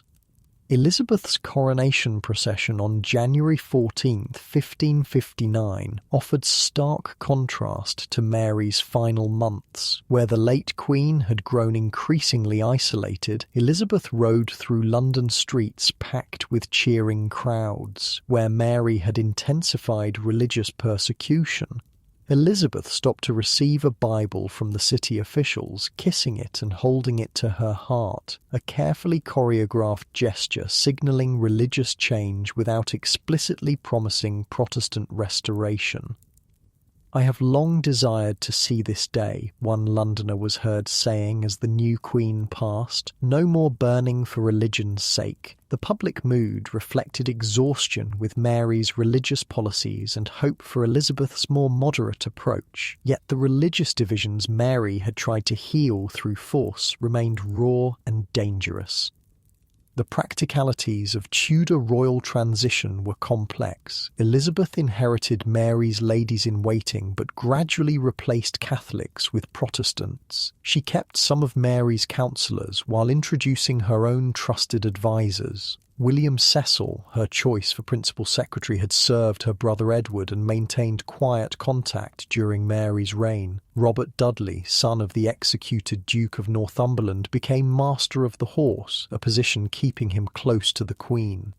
Elizabeth's daily routine established patterns that would continue throughout her reign, and began with brief Protestant prayers. After a light breakfast, she spent mornings on state papers, reading dispatches and writing responses with her own hand rather than dictating to secretaries. Midday brought the formal dinner, served with ceremony but less elaborate than under Mary. Afternoons included council meetings, audiences, and occasional recreation. Music, dancing, or riding. M. This disciplined schedule contrasted with Mary's later years when illness had disrupted regular government business. Elizabeth's energy impressed foreign ambassadors, one reporting, "She never sits still for an hour together, but is always either walking or talking with someone or working at something with her own hands." This calculated display of vigour reassured a nation accustomed to sickly monarchs, Edward's short life, Mary's decline, that Elizabeth might provide stability. The new queen inherited practical problems beyond religion. The treasury stood nearly empty after Mary's war with France. The harvest of 1558 had been poor, raising food prices. Cloth exports, England's economic mainstay, had declined. Coinage had been debased under Henry VIII and Edward VI, causing inflation. The loss of Calais damaged national pride and trade connections. These economic challenges affected daily life throughout England. For ordinary people, rising prices meant hunger and hardship. Bread, the staple food for all classes, became more expensive as grain prices increased. Meat, already a luxury for the poor, grew further out of reach. In London, food riots threatened when prices spiked. The contrast between royal abundance and common hunger remained stark. Elizabeth's coronation feast featured elaborate dishes, peacocks redressed in their feathers, sugar sculptures depicting biblical scenes, spiced wine flowing freely. Meanwhile, beggars gathered at palace gates hoping for leftover scraps. Tudor society accepted such inequality as natural, though the wise monarch showed concern for the poor. Elizabeth cultivated an image of caring while maintaining royal splendour. Housing conditions reflected similar divides. Elizabeth occupied palaces with hundreds of rooms, rotating between Whitehall, Greenwich, Hampton Court and other royal residences. Ordinary Londoners crowded into single rooms in tenements, often sharing beds with strangers. Rural cottagers lived in simple one- or two-room structures with dirt floors and thatched roofs prone to vermin infestation. Even for the Queen, Tudor palace life lacked modern comforts. Drafty corridors connected unevenly heated chambers. Windows, though increasingly glazed rather than covered with oiled cloth, provided minimal insulation. Sanitation remained primitive. Chamber pots emptied by servants into cesspits or directly into rivers. The Thames, receiving London's waste, became so polluted that its stench was notorious, especially in summer. Elizabeth addressed these physical discomforts with practical adaptations. Her chambers were hung with tapestries for insulation as well as decoration. Fires burned constantly in winter, consuming vast quantities of wood. Her personal hygiene, by Tudor standards, was exemplary. She changed linen undergarments daily and was known for relatively frequent bathing, sometimes monthly rather than the quarterly baths common among nobility. "I wish to make myself comfortable," Elizabeth told her household officers, establishing a more relaxed atmosphere than Mary's formal Spanish-influenced court. The new queen encouraged music, dancing, and theatrical performances. She maintained some Catholic ladies in her household, but no longer required attendance at Mass. This practical tolerance reflected political necessity rather than indifference. Elizabeth needed to reconcile a divided nation. Religious settlement became Elizabeth's first major challenge. Parliament convened in January 1559 to address church governance. After contentious debate, the Acts of Supremacy and Uniformity established moderate Protestantism as England's official religion. Elizabeth became Supreme Governor of the Church, not Supreme Head, a title her father had used. A new prayer book provided English services with deliberately ambiguous language on controversial theological points. This Elizabethan settlement disappointed zealots on both sides. Strict Protestants wanted more thorough reformation, eliminating vestments and ceremonies they considered papist. Catholics felt betrayed by Mary's sister returning England to heresy. Elizabeth's famous desire not to make windows into men's souls reflected pragmatic recognition that forced conversion had failed under both Edward and Mary. For ordinary people, religious change affected daily rhythms. Church attendance became mandatory, with fines for absence. The church calendar simplified, eliminating many saints' days that had punctuated the medieval year. Church interiors transformed again. Altars removed, walls whitewashed, religious images taken down. Parish priests struggled to implement changes while maintaining community harmony. Food practices shifted with religious policy. The strict Catholic fast days of Mary's reign, when meat was forbidden, became less stringent. Elizabeth maintained some fish days for economic rather than religious reasons, supporting the fishing industry that provided sailors for naval defence. The Queen's personal diet was notably moderate. She ate sparingly compared to her father's legendary appetite, preferring poultry, vegetables, and sweet foods to heavy meat dishes. Health concerns remained constant across reigns. The same diseases that had plagued Mary's England, smallpox, sweating sickness, influenza, dysentery, continued under Elizabeth. Medical knowledge remained limited, combining herbal remedies, bloodletting, and increasing use of mineral compounds, often toxic by modern standards. The Queen employed multiple physicians, but reportedly preferred simple treatments to extreme interventions. Elizabeth's personal health proved surprisingly robust compared to her siblings. Where Edward had died young and Mary suffered chronic illness, Elizabeth generally maintained good health despite occasional serious illnesses. She survived smallpox in 1562 and several influenza outbreaks.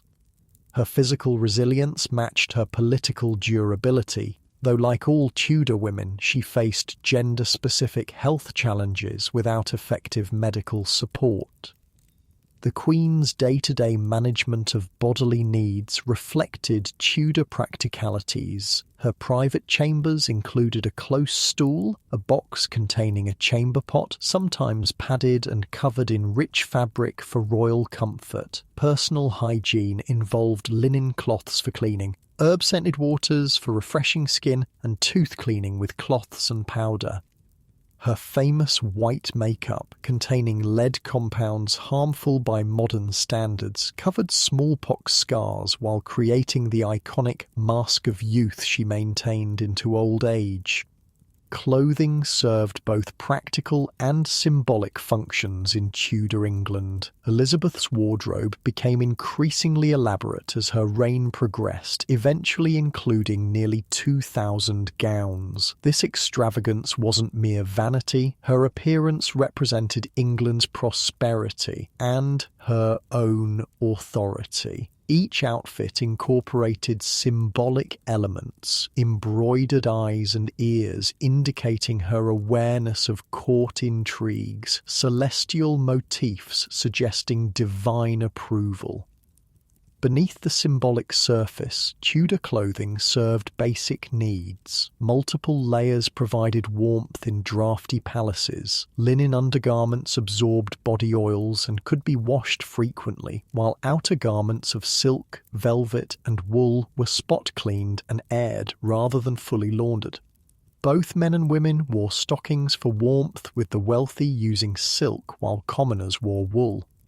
Shoes had thin leather soles that provided minimal protection from cold or wet. Even the Queen would have experienced damp feet on rainy days. Sleep patterns reflected natural rhythms in an age before artificial lighting, though state business sometimes kept her working later by candlelight. Tudor people generally slept in two segments, falling asleep soon after dark, waking for an hour or two around midnight, then sleeping again until dawn. This first sleep and second sleep pattern appears in contemporary accounts, with the midnight waking period used for prayer, quiet conversation, or contemplation.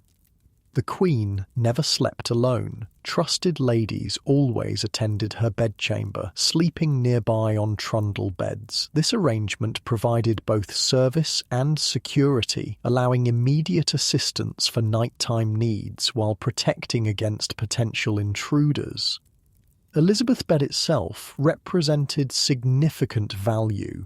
Royal beds featured carved frames, embroidered hangings, feather mattresses, and fine linen sheets, altogether worth more than many Tudor households' entire possessions.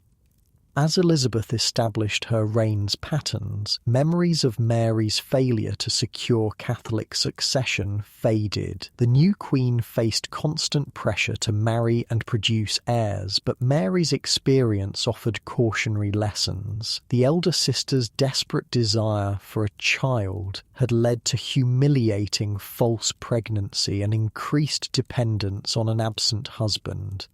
Elizabeth, observing these pitfalls, moved cautiously regarding marriage proposals. "I am already bound unto a husband, which is the kingdom of England," Elizabeth declared, though she entertained numerous suitors and maintained the possibility of marriage for diplomatic advantage. This strategic ambiguity, keeping options open without commitment, characterized her early reign, preventing any faction from gaining advantage through matrimonial alliance. Daily life for ordinary Tudor people continued its seasonal rhythms regardless of who wore the crown. Spring brought planting and cleaning after winter's confinement. Summer meant intensive agricultural labour from dawn to dusk. Autumn brought harvest and food preservation. Smoking meat, brewing ale, storing root vegetables in cool cellars. Winter meant indoor work by firelight, spinning, weaving, repairing tools, and long evenings of storytelling to pass dark hours. Food availability followed these seasonal patterns. Spring brought hunger months when winter stores dwindled before new crops matured. Summer offered fresh vegetables and fruits but required preservation for winter use. Autumn brought abundance, freshly slaughtered meat, newly harvested grain, apples and pears for cider and perry. Winter relied on preserved foods, salted meat, dried fruit, stored grain, and root vegetables in sand-filled barrels.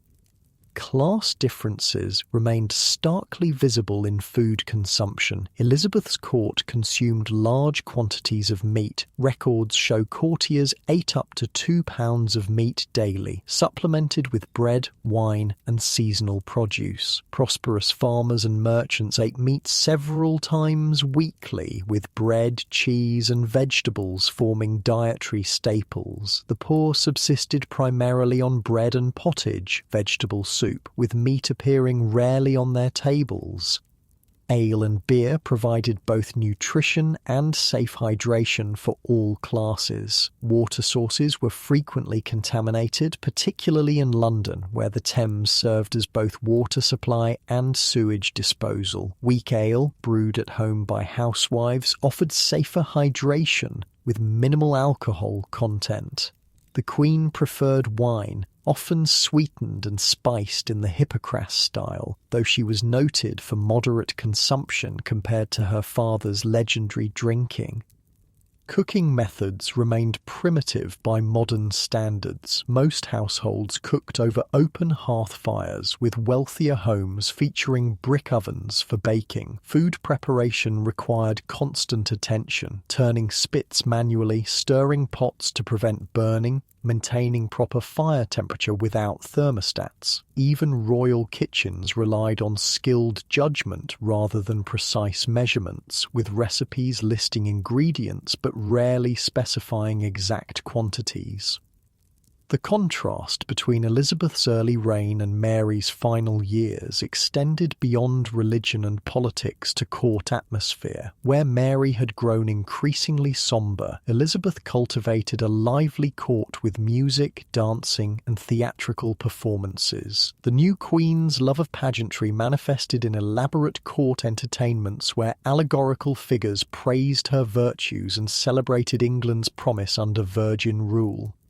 This carefully crafted image, the Virgin Queen dedicated to her country, developed gradually as Elizabeth rejected successive marriage proposals. The symbolism served multiple purposes, transforming a potential weakness, childlessness, into strength, undivided devotion to England. It also avoided Mary's mistake of marrying a foreign prince whose loyalty lay elsewhere, alienating English subjects jealous of their independence.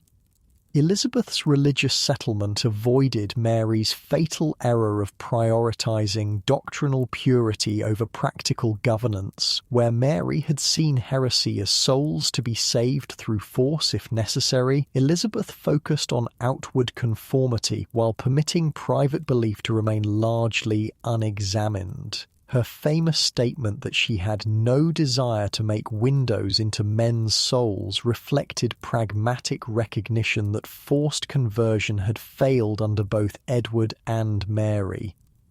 The new Queen's administration addressed practical problems Mary had neglected while pursuing religious goals. Elizabeth's government reformed currency, restoring confidence in coinage. Her ministers negotiated peace with France, ending the costly war Mary had entered to please Philip. Her council encouraged cloth exports, reviving trade damaged by religious conflict.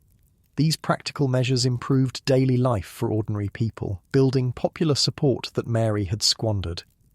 Housing conditions for most Tudor people remained basic regardless of religious policy. The majority lived in timber-framed structures with wattle and daub walls, wooden frames filled with mud, straw, and animal dung. Roofs were typically thatched, though fire regulations in London increasingly required tile. Floors were packed earth covered with rushes that absorbed spills and debris, replaced periodically when they became too foul.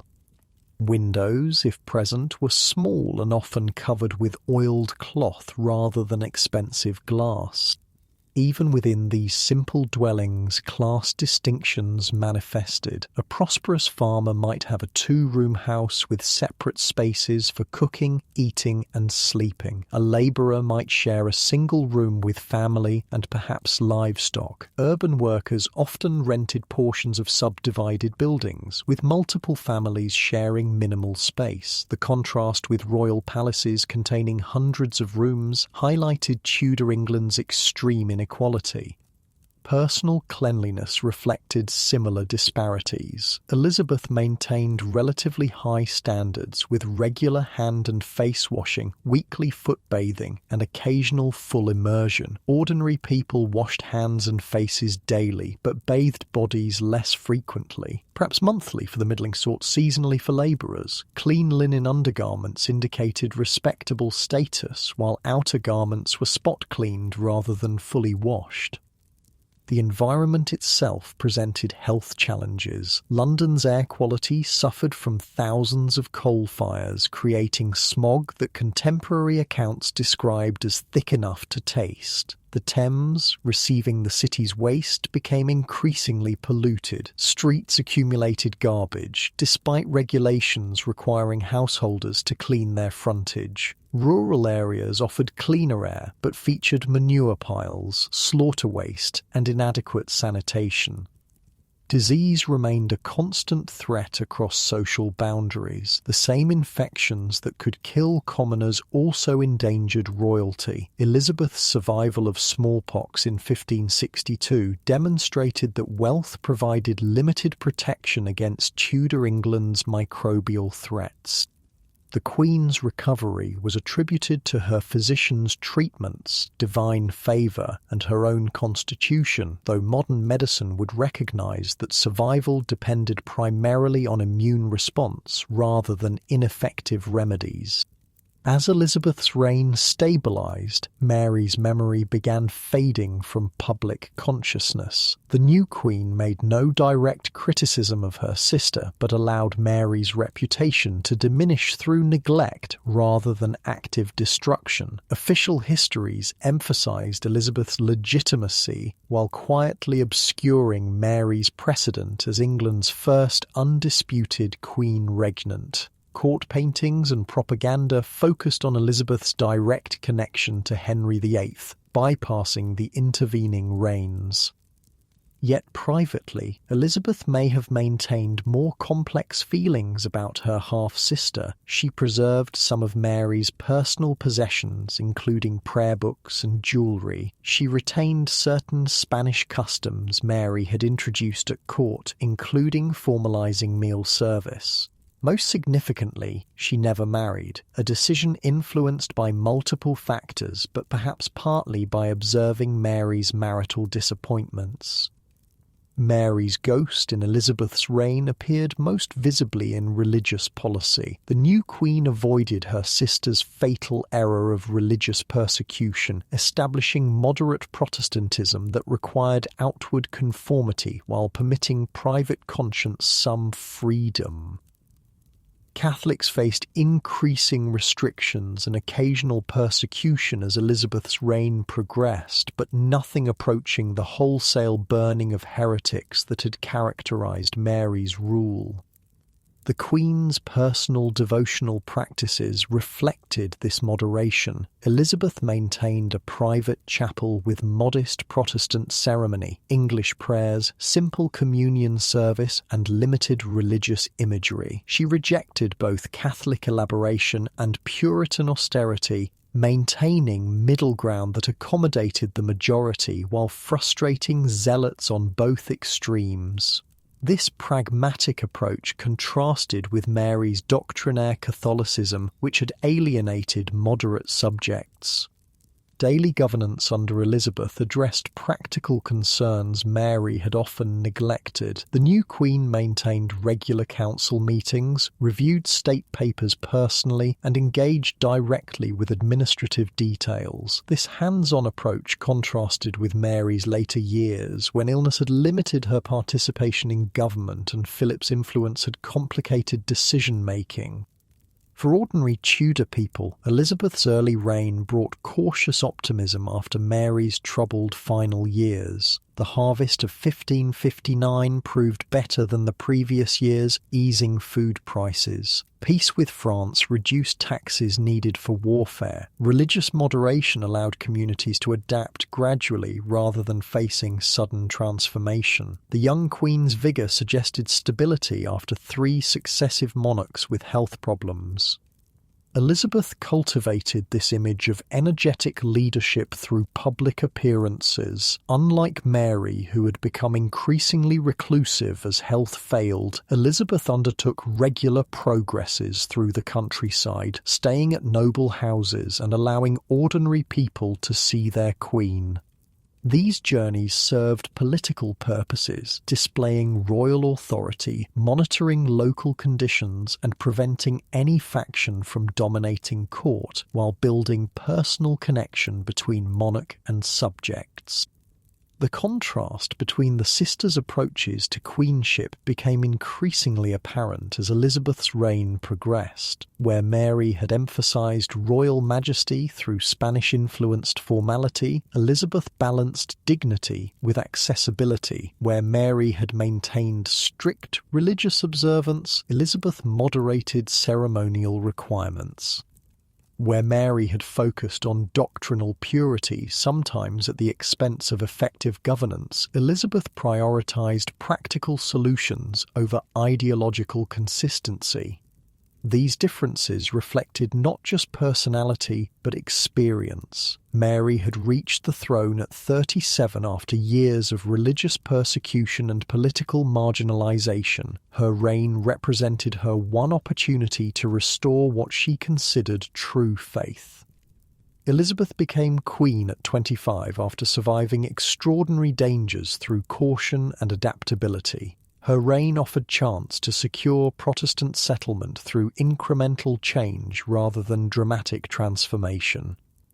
By the early 1560s, Elizabeth had established patterns that would characterize her entire 45-year reign. She maintained religious moderation despite pressure from Protestant reformers for more thorough change. She entertained marriage proposals without commitment. She balanced factional interests rather than allowing any group to dominate policy. She displayed personal glamour while maintaining administrative efficiency. Mary's shadow gradually receded as Elizabeth's accomplishments accumulated. The elder sister's 5 troubled years came to seem brief interruption rather than significant reign. The younger sister's longevity, Elizabeth would eventually rule longer than her father, brother and sister combined by allowed her to reshape English memory, establishing herself as the dominant Tudor monarch in popular imagination. Yet the sisters remained linked by blood, experience, and historical significance. Together, they demonstrated that women could rule in their own right, challenging assumptions about female capacity for sovereignty. They navigated the unprecedented challenges of queenship in a society structured around male authority. They established precedents that would influence later female monarchs from Mary II to Victoria to Elizabeth II. As Elizabeth's reign continued into the 1560s, Mary's legacy survived primarily as cautionary example. The younger sister avoided the elder's mistakes: religious extremism, Spanish marriage, neglect of practical governance, while building on foundations Mary had helped establish. The Catholic Queen had demonstrated that a woman could claim the throne successfully despite opposition. The Protestant Queen would show that a woman could rule effectively without male partnership. The sisters, who had shared Tudor blood but opposed Tudor visions, would eventually share burial space in Westminster Abbey. Mary's final wish, to be buried beside her mother, Catherine of Aragon, remained unfulfilled. Instead, she rested in the Lady Chapel until Elizabeth's death in 1603, when James I ordered construction of a magnificent tomb containing both queens. The inscription, "Partners in throne and grave, here we sleep, Elizabeth and Mary, sisters in hope of resurrection, united in death, the women whose lives had diverged so dramatically." For ordinary Tudor people, the reigns of Mary and Elizabeth demonstrated the profound impact individual monarchs could have on daily existence. Religious policy determined worship practices, fast days, church decoration, and community rituals. Foreign relations affected trade, taxation, and security. Court patronage influenced cultural production. What books were printed, what plays performed, what music composed. The sisters' different approaches shaped not just high politics but everyday experience throughout England. As Elizabeth's reign continued its steady course, Mary's troubled rule faded into historical footnote rather than living memory. The elder sister's dreams of Catholic restoration dissolved as Protestant settlement took root. The younger sister's pragmatic policies built national confidence and cultural flourishing, yet without Mary's precedent, proving a woman could claim the crown despite opposition, Elizabeth's reign might never have begun. the early morning light filtered through the window coverings at St James's Palace on November 17th, 1558. Inside the royal bedchamber, Queen Mary Tudor lay dying. Her breathing came in shallow gasps. The room smelled of sickness, medicinal herbs, and the heavy incense used in Catholic last rites. Councillors, ladies-in-waiting, and priests hovered nearby, watching as England's first undisputed Queen Regnant slipped away.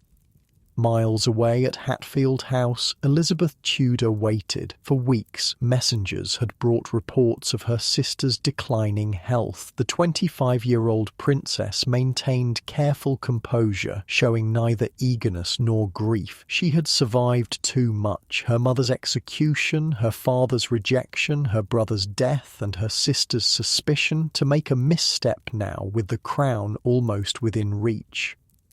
Mary died peacefully around noon, having received the Catholic sacraments she had fought to restore to England. Within hours, bells rang throughout London. First the solemn death knell for the departed Queen, then joyful peals announcing Elizabeth's accession. The Tudor succession, which had caused so much turmoil, had passed smoothly at last. England had a new queen. When the news reached Hatfield, Elizabeth was reportedly sitting under an oak tree in the park. According to tradition, she fell to her knees, quoted Psalm 118 in Latin, "This is the Lord's doing, and it is marvellous in our eyes," then rose as Queen Elizabeth I of England. The cautious princess had become a sovereign ruler.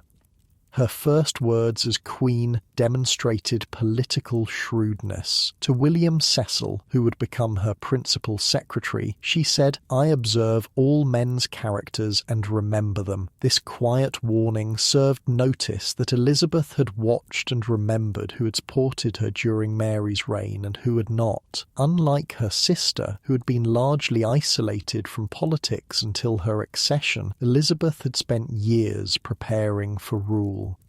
The physical contrast between the sisters' situations at similar moments proved striking. Mary had come to the throne at 37, already showing signs of the health problems that would plague her reign. Elizabeth ascended at 25, vigorous and sharp-minded. Mary had inherited a country tentatively Protestant after Edward's reforms. Elizabeth received a nation uncertainly Catholic after Mary's restoration. Both faced religious division, but Elizabeth had observed her sister's mistakes.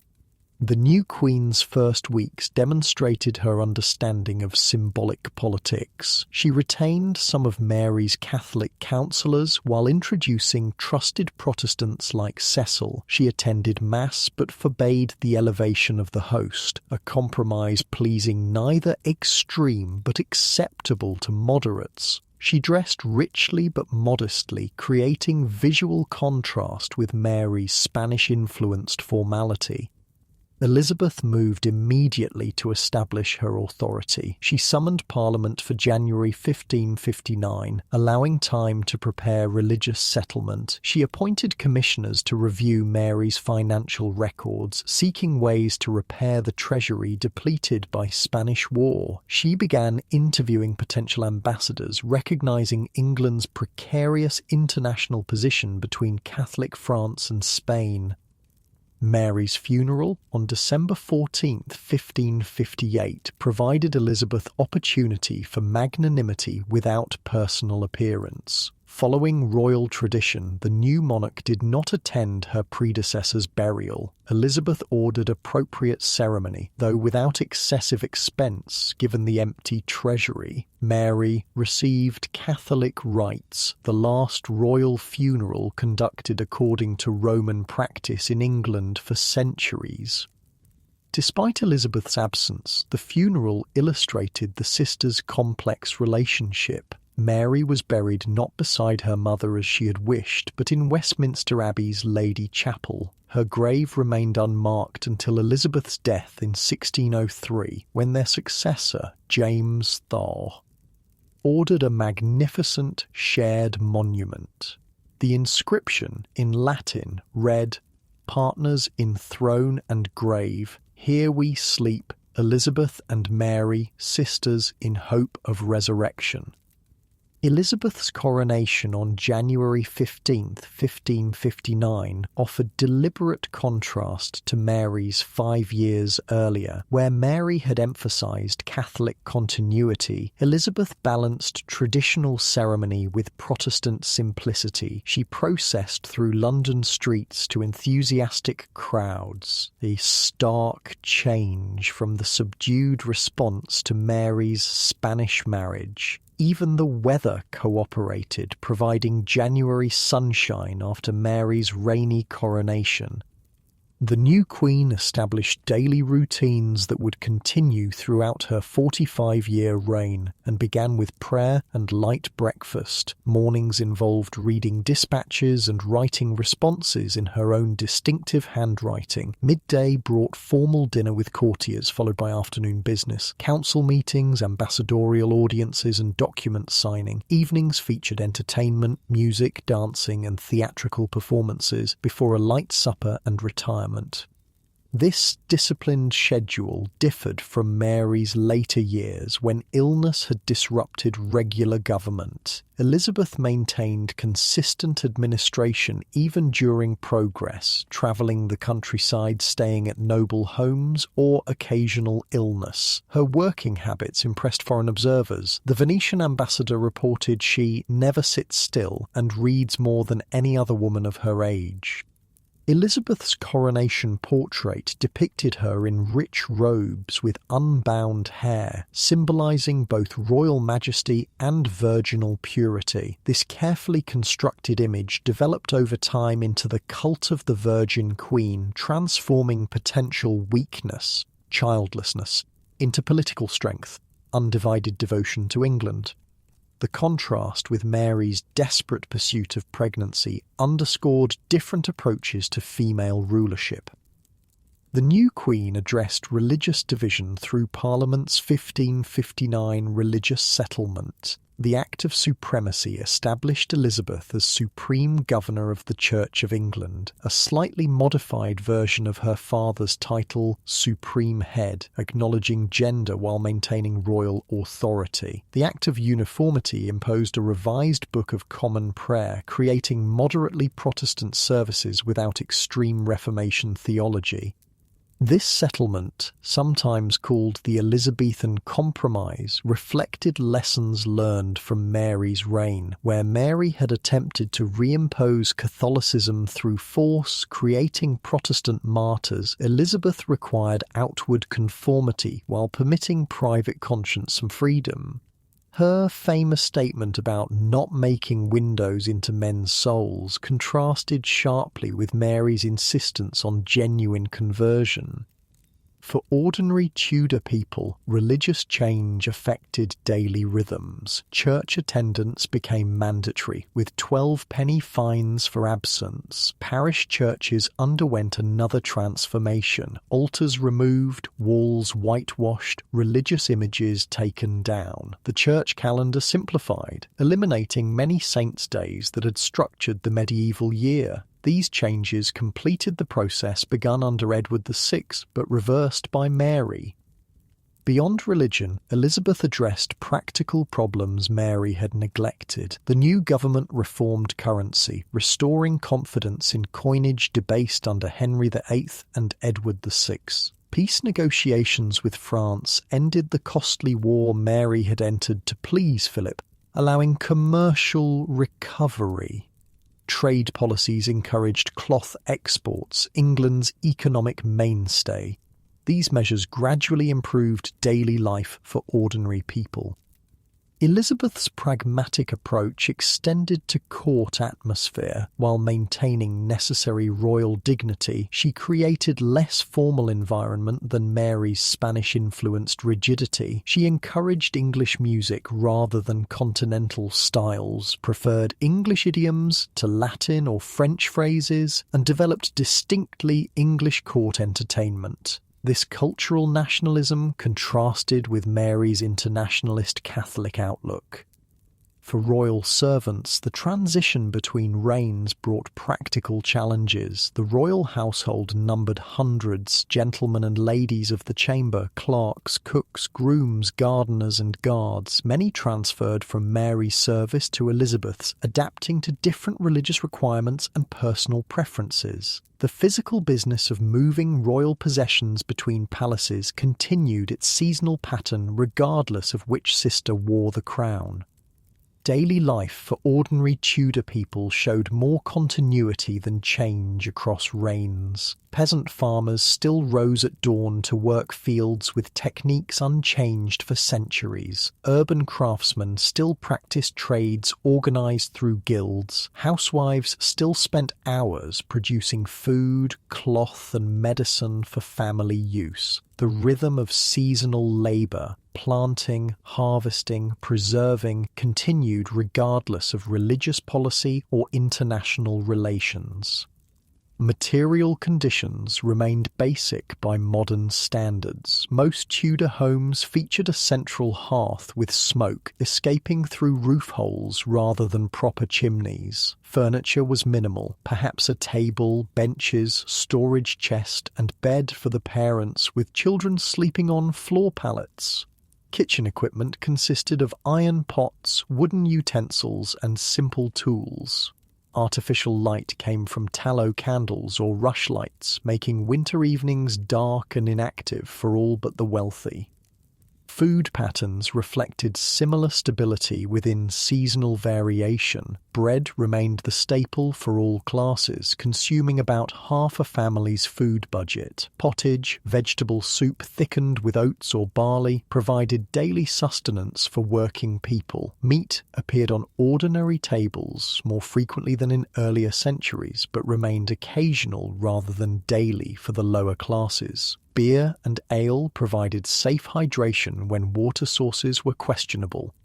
Class differences manifested dramatically in diet. Elizabeth's court consumed vast quantities of meat. Records suggest courtiers ate up to 2 pounds daily, with dozens of options at formal meals. Prosperous farmers and merchants enjoyed meat several times weekly, supplemented with dairy products and homegrown vegetables. The poor subsisted primarily on bread, peas, beans and seasonal greens, with meat appearing mainly at festivals. Cooking methods remained primitive by modern standards. Most households prepared food over open hearth fires using iron pots, spits and griddles. Baking occurred in communal village ovens or larger homes' brick ovens, heated with wood fires raked out before bread went in. Food preservation relied on techniques developed over centuries: salting, smoking, pickling and drying, without understanding the bacterial processes involved. Health challenges remained constant across reigns. The same diseases that had plagued Mary's England, smallpox, influenza, dysentery, malaria, called ague, and tuberculosis, continued under Elizabeth. Medical knowledge combined traditional herbalism, classical humoral theory, and emerging but limited empirical observation. Treatments ranged from helpful, willow bark containing aspirin-like compounds for fever, to harmful, mercury for syphilis, to neutral, most herbal preparations.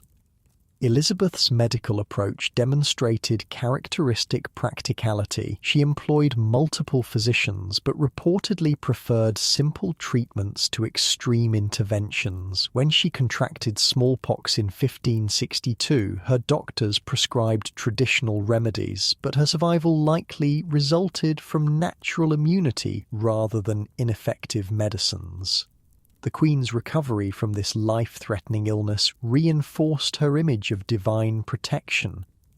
Personal hygiene practices continued patterns established for centuries. Daily washing focused on hands and face using basins of water brought by servants. Full immersion bathing remained occasional, though Elizabeth reportedly bathed more frequently than many contemporaries, perhaps monthly rather than quarterly.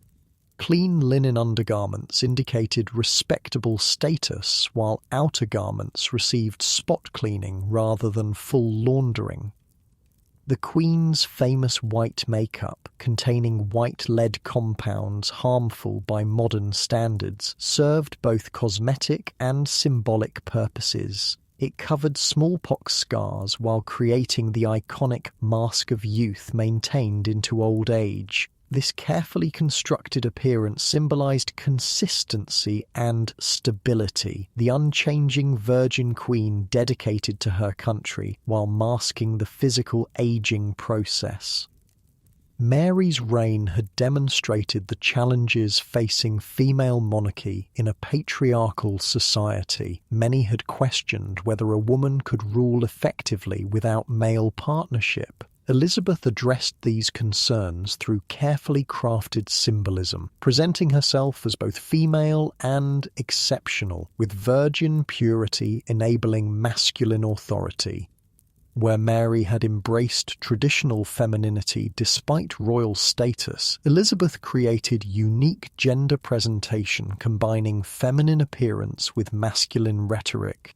This strategic self-presentation appeared in Elizabeth's speeches, particularly the famous Tilbury speech during the Spanish Armada crisis. "I know I have the body of a weak and feeble woman, but I have the heart and stomach of a king." Such language acknowledged gender constraints while transcending them, offering Tudor minds acceptable framework for female rule. Mary had never found similar resolution to the fundamental contradiction of queenship in a male-dominated world.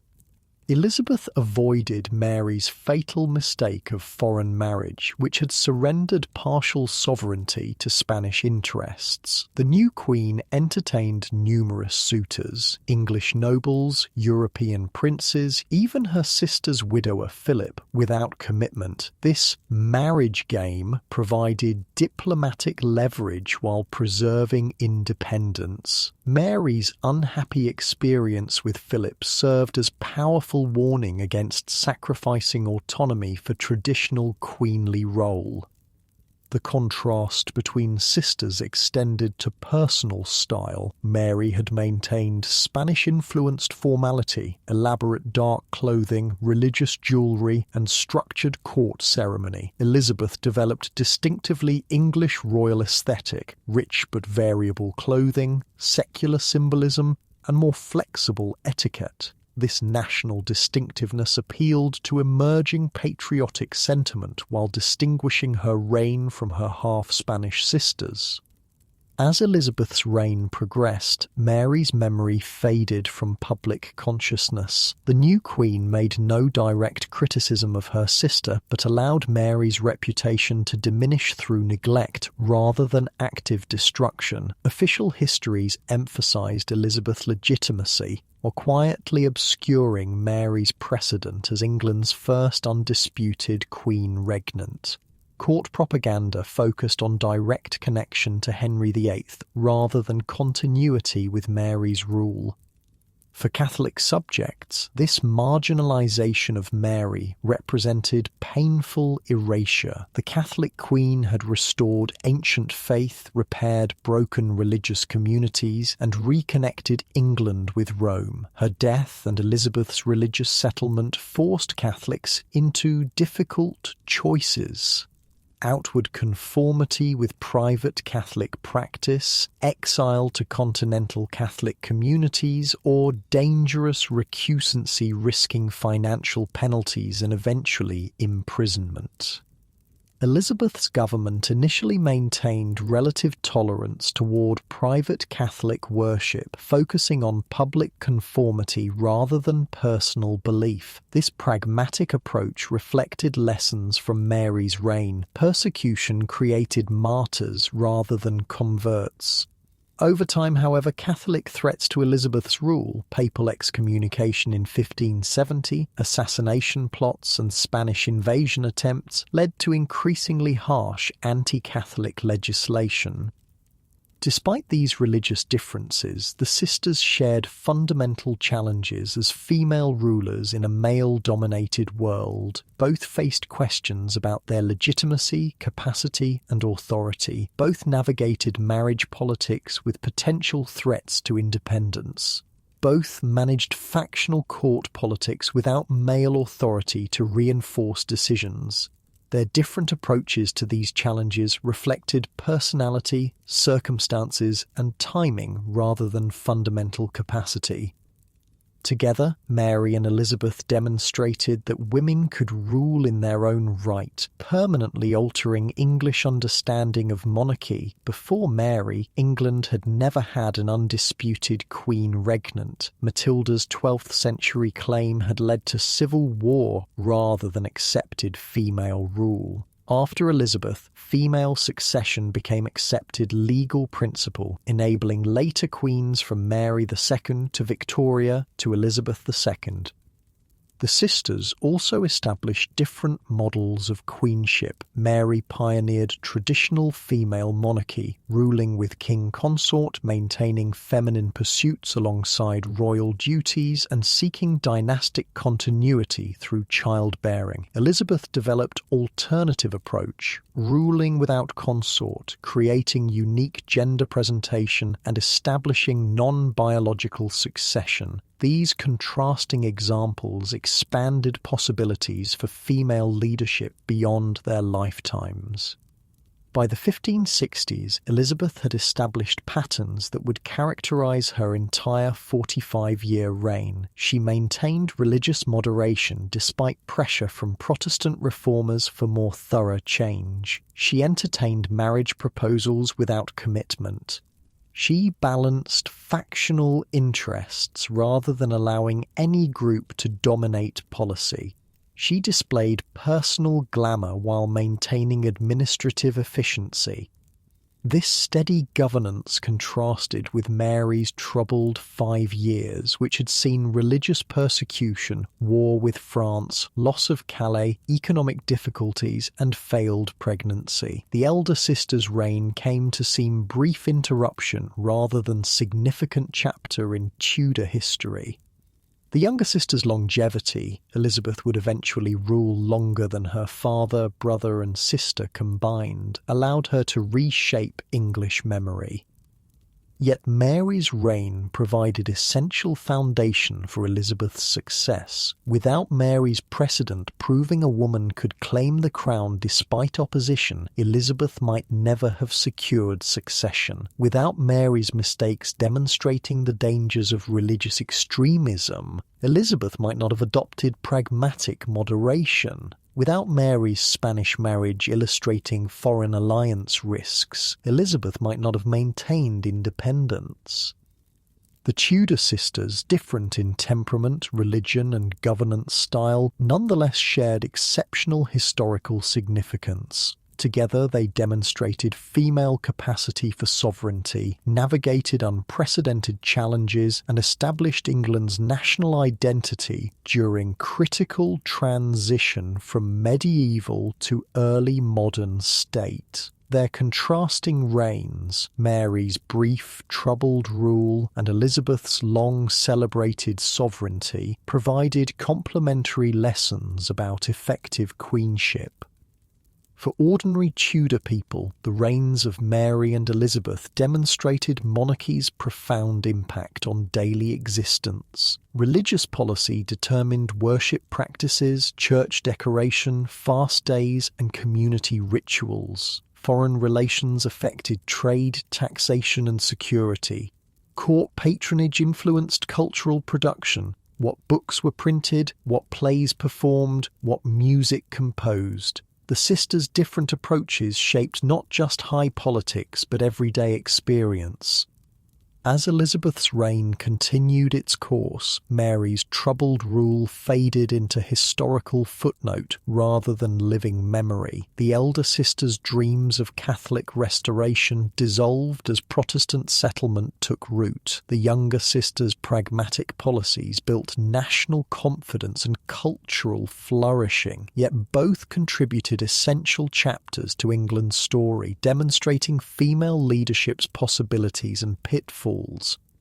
The sisters who had shared Tudor blood but opposed Tudor visions would eventually share burial space in Westminster Abbey. Mary's final wish, to be buried beside her mother, Catherine of Aragon, remained unfulfilled. Instead, she rested in the Lady Chapel until Elizabeth's death in 1603, when James I ordered construction of a magnificent tomb containing both queens.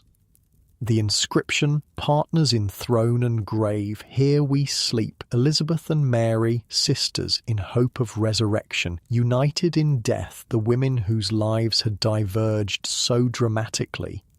This shared monument represented fitting conclusion to their intertwined stories. Despite religious division, political competition, and personal suspicion, Mary and Elizabeth remained connected by blood, experience, and historical significance. They represented different versions of Tudor queenship, but faced common challenges as women ruling a man's world.